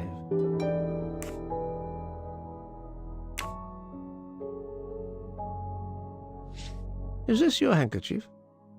No, not at all. Yet it is embroidered with an initial H, like your name. I don't care. It's not mine, and I would certainly never buy something so impractical as that frilly thing. Are you a smoker? No, definitely not. Filthy habit. I found a jacket button on your table. It looks like it belongs to a train employee. The button bears the logo of the Orient Express. Well, of course the conductor came in last night, but he didn't go near that table. Still, it's a safe bet that it belongs to the conductor. I'll check his jacket later, to be sure. I have not finished inspecting your room. If you don't mind,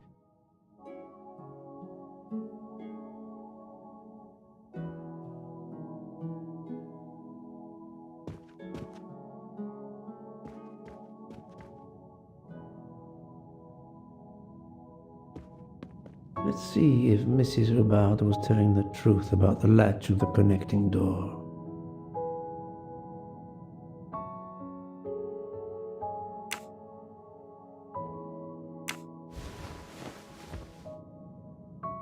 This hook is probably where Mrs. Hubbard hung her toiletry bag.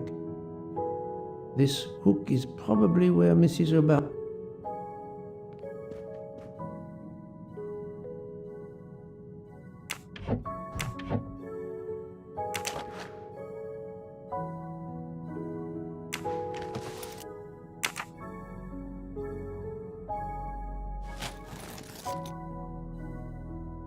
I can see the latch very well from here, even with the toiletry bag attached. I'll have to clear that up with Mrs. Hubbard.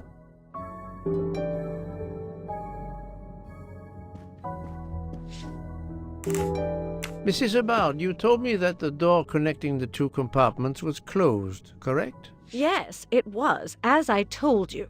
I was already in bed and my toiletry bag was hanging on the hook of the door. I couldn't see the latch from where I was. That's why I asked Miss Olsen to check if it was closed.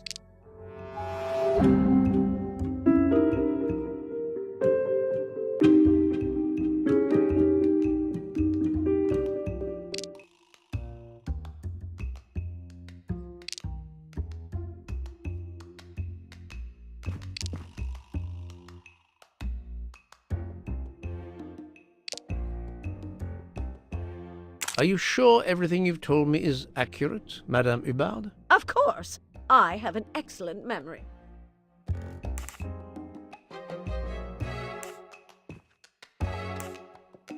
Mrs. Hubbard, I tested putting your toiletry bag on the door hook as you told me. From your bed, you can easily see the latch on the door. The toiletry bag does not hide the latch at all. Are you saying I'm lying?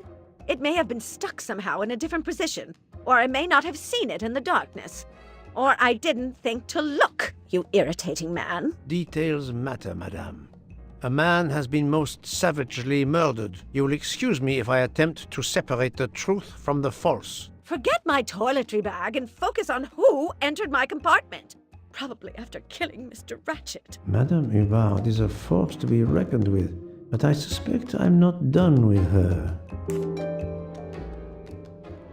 Thank you for your assistance, madame.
Monsieur Michel, I must ask you a few questions if you don't mind. I will do everything I can to help. First of all, tell me about yourself. Very well.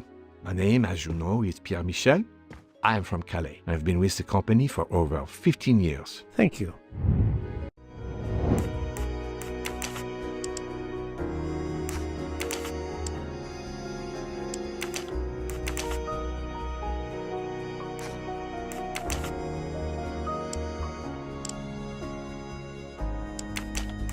This is wrong, but I'm never far from... I must admit I'm not right. That was easy. Can you provide me with a listing of the passengers and their rooms, please? Yes, certainly.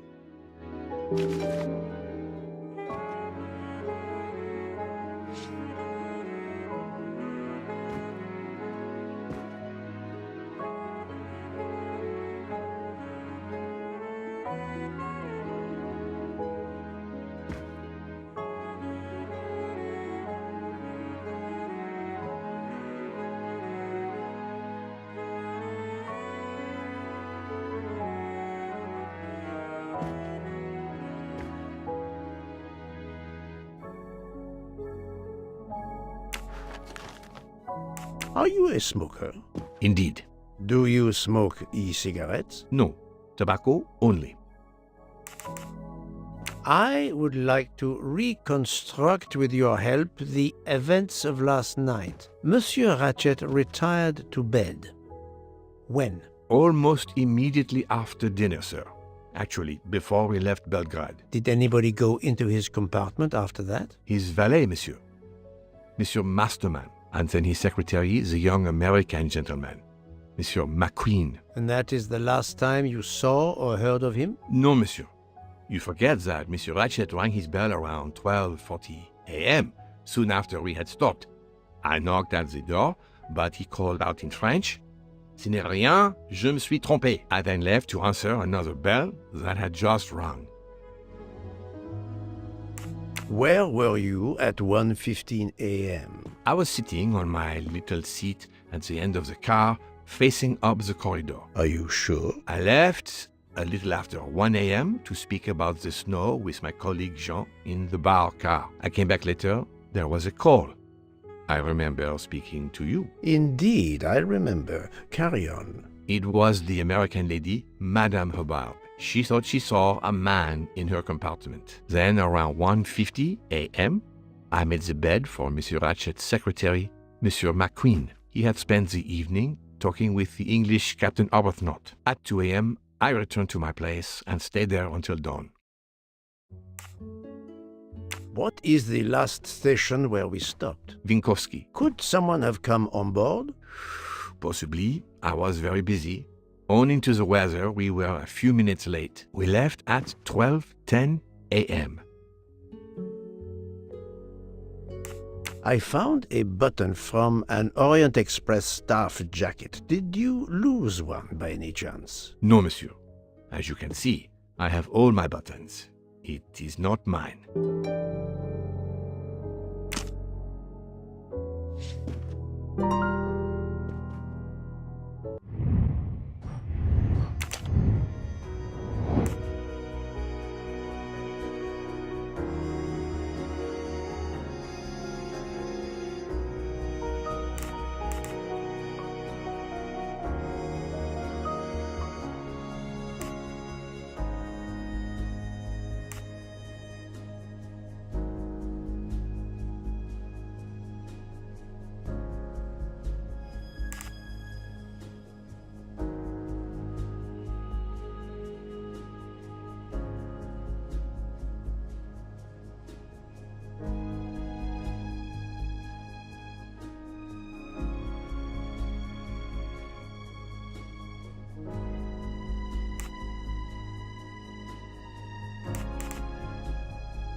No, not good. Think, Poirot, that is not a good answer. No, not good. I do not think that's the right answer.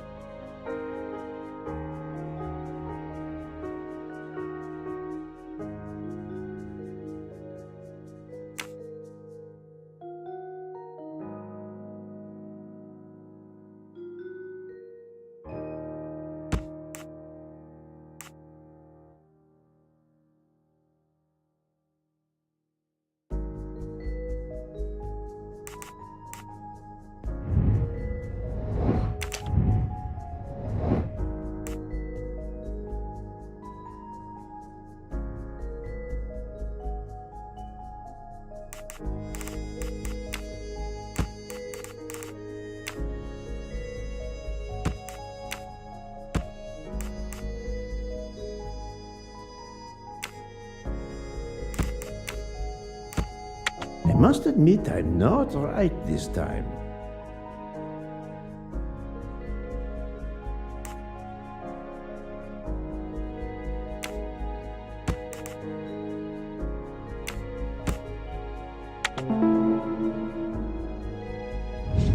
Et voilà.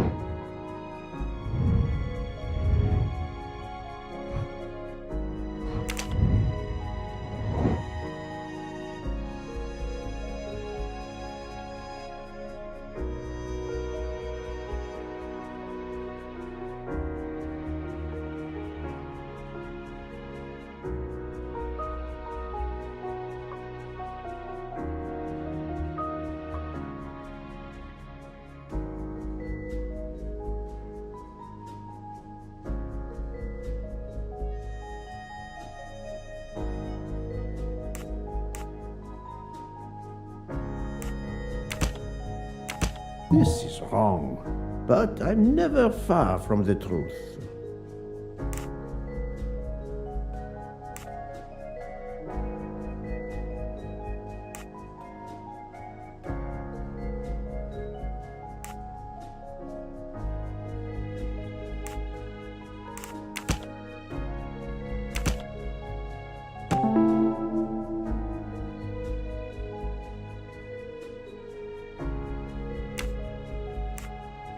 While Monsieur Michel was chatting with Monsieur Fauchet in the bar car between 1 a.m. and 2 a.m., the murderer could have escaped Ratchet's room without being seen.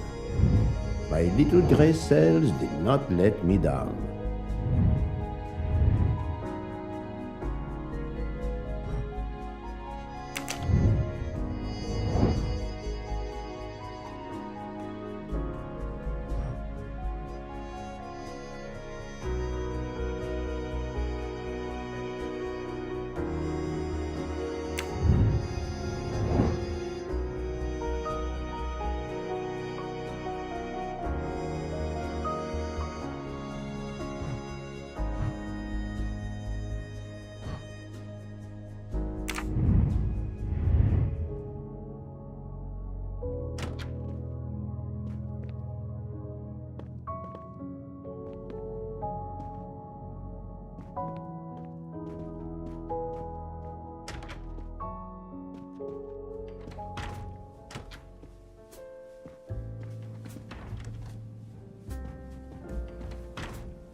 So, Poirot, I hope you are progressing in your investigation. I have not finished yet, but it is progressing, yes. I still have many questions that must be answered. I will report to you as soon as I can.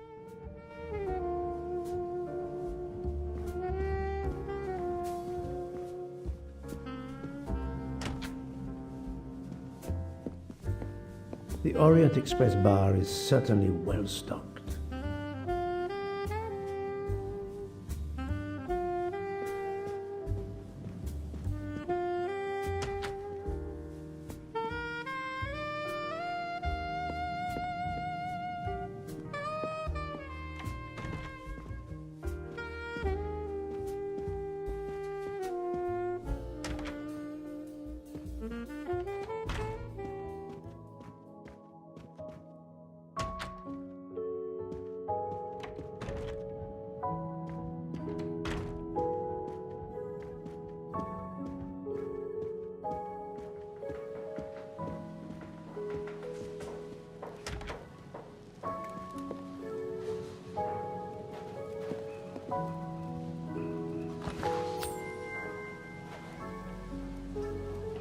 Ha-ha! Golden moustache.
Monsieur Edward Masterman, I believe. May I ask you some questions? I can barely talk. I have a terrible toothache. We have a doctor on board the train. Perhaps... I do not need a doctor. I use essential oils. If you can find my flask of clove oil in my box, I would be grateful. Fine, if you insist. I will help you.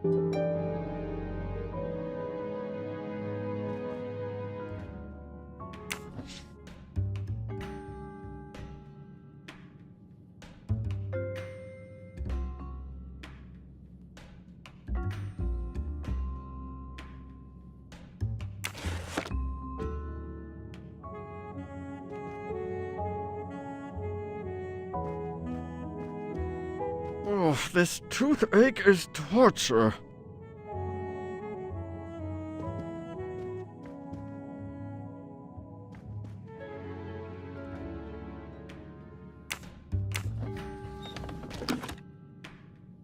By the smell, I think that the jojoba oil spilled on the other bottles, leaving their labels illegible. I must find another way to find which one is Masterman's toothache remedy. The weighing scale is soaked in jojoba oil. It's unusable. Ah, this old scale will do the job. To start, I must first arrange the vials from the lightest to the heaviest.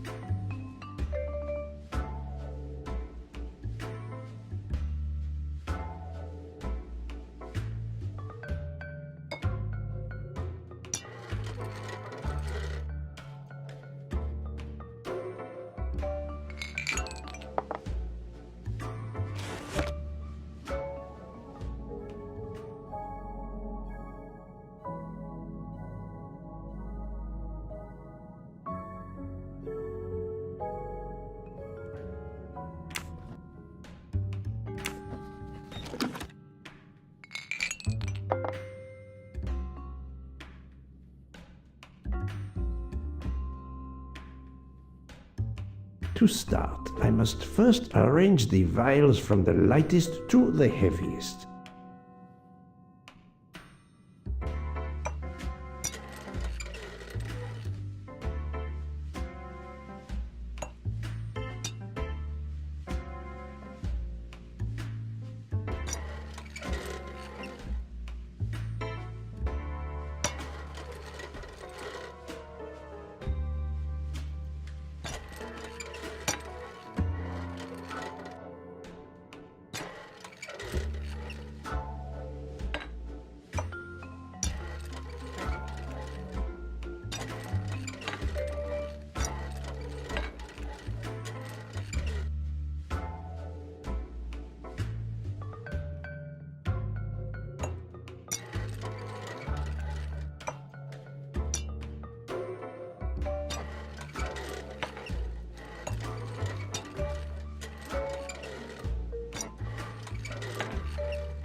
Now that I know the order, I think that I can easily guess which one is the clove oil.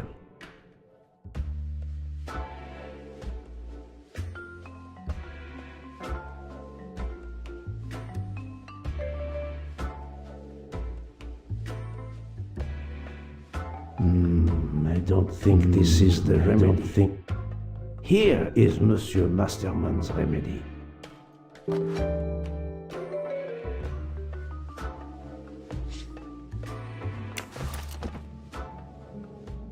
Here is your remedy. I hope it will help. Thank you very much, sir. Well, I can finally speak without too much pain. I'm ready to answer your questions. You are Monsieur Ratchet's valet? Yes, sir, that is correct. Were you told that your employer was murdered? Yes, sir. A very shocking occurrence.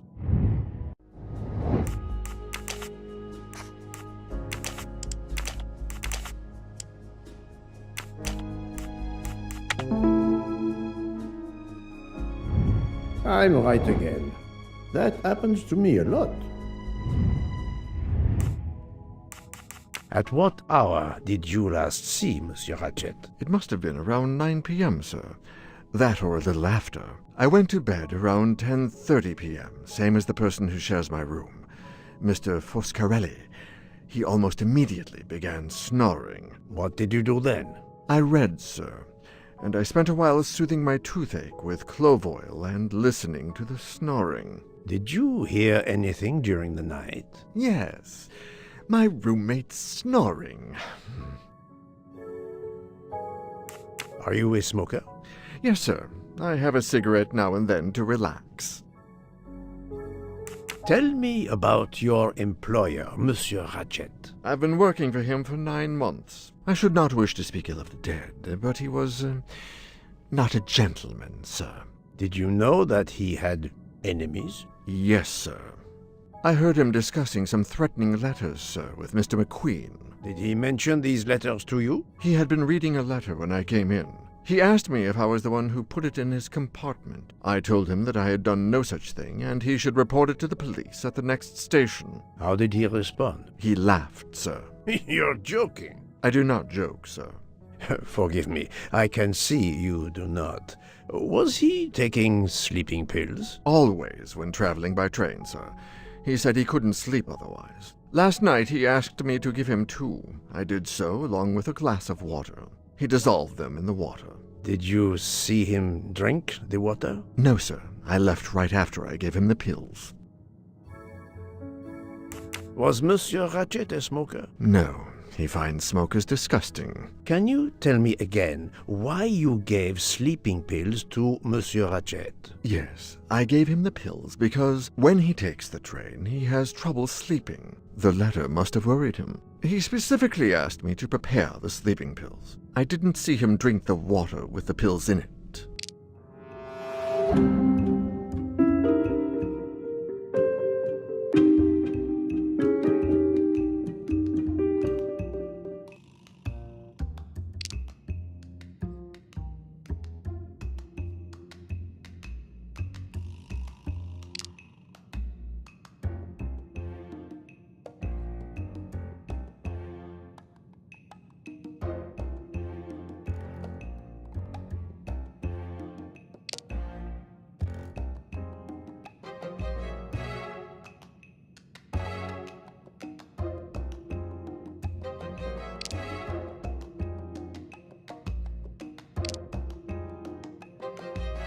I need some hard evidence to prove he's lying.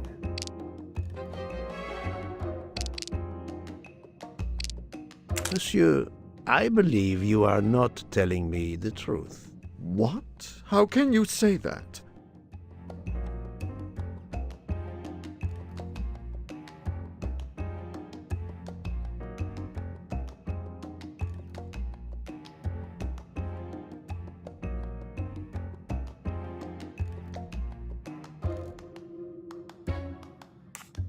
How could he ask you for sleeping pills when he had a meeting written in his agenda? I am very sure he had no meeting planned for the middle of last night. Masterman is right. The meeting in his agenda was not that day. He received threatening letters, one, it seems, last night. Did you know he had a gun under his pillow? and even asked for my help to watch over him. I find it strange that he asked you for sleeping pills when he was afraid for his life and prepared to defend himself. I'm sure I don't know. Maybe to calm his nerves, maybe out of habit. It makes no sense. Wait, please. Isn't it possible that Mr. Ratchet asked me to prepare the pills, but didn't plan to drink them for some reason? It is possible. But I am a student of character, monsieur, and the Monsieur Ratchet you describe is not the man I met. If you'll excuse me, my toothache is getting worse again. I'm afraid this time you must prepare your own clove oil.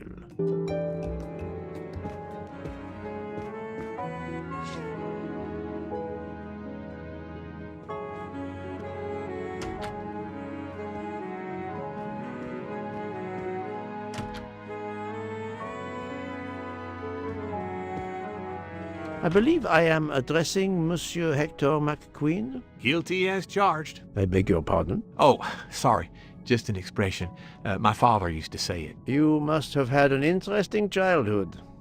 I am Hercule Poirot. No need to be modest. You're a detective. You are Monsieur Ratchet's secretary? I am Mr. Ratchet's secretary.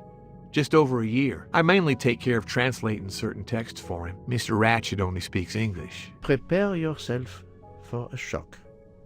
Your employer, Monsieur Ratchet, is dead. So they got him after all. What do you mean? You are assuming he was murdered? I know he had enemies. What can you tell me about Monsieur Ratchet? He was American. He was an antiques dealer. I don't know much more. Mr. Ratchet never talked about himself or his life, but I think Ratchet wasn't his real name. And he left the United States to run away from something, or someone. Yes? He started getting letters, threatening letters. Do you still have them? I have one. Did you know that Monsieur Ratchet had asked for my help? Asked you? No, I didn't know. He knew he was in danger. When did you last see him? Last night around 10 o'clock, I should say. Did you like your employer, Monsieur McQueen? No, I did not. He was, I'm sure, a cruel and dangerous man.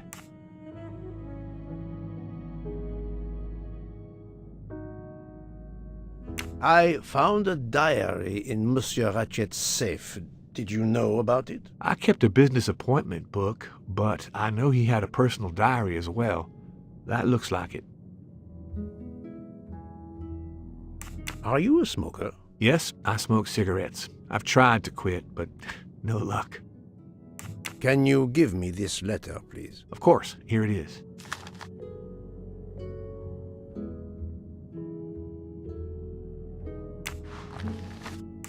Was Monsieur Ratchet a smoker? No, he hated the smell of smoke. Can you tell me your movements last night? I went back to my compartment. I read a little. In Belgrade, I went out onto the platform to smoke, but it was cold. I quickly went back in. I then went to Mr. Ratchet's compartment to take some dictation for him. I left around 10 o'clock. I saw Captain Arbuthnot. We ended up chatting in my compartment. Then we went out on the platform to quickly stretch our legs at Vinkovsky. He left around 2 o'clock. Thank you. I will need to check Monsieur McQueen's story with Captain Arbuthnot.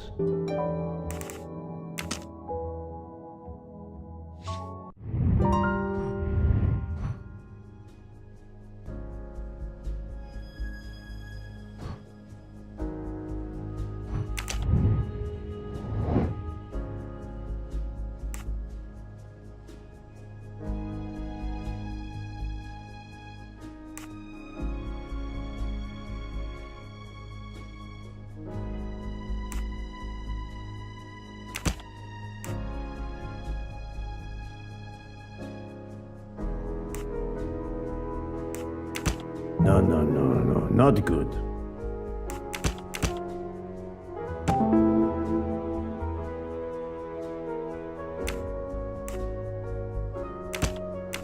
I do not think that's the right answer. Think, Poirot, that is not a good answer.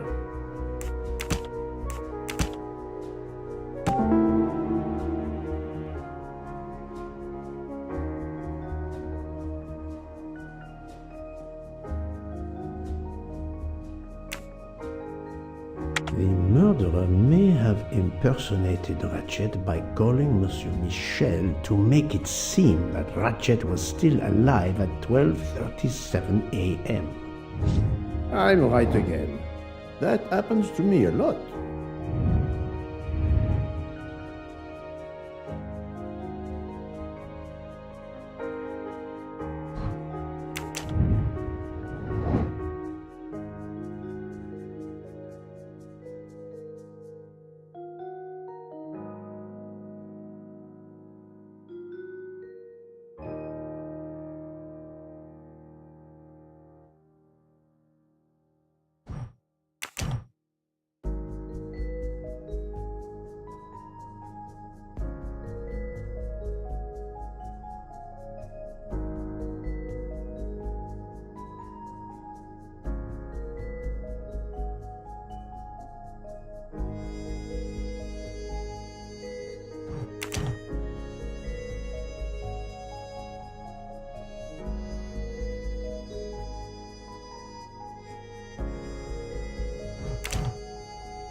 My little gray cells did not let me down.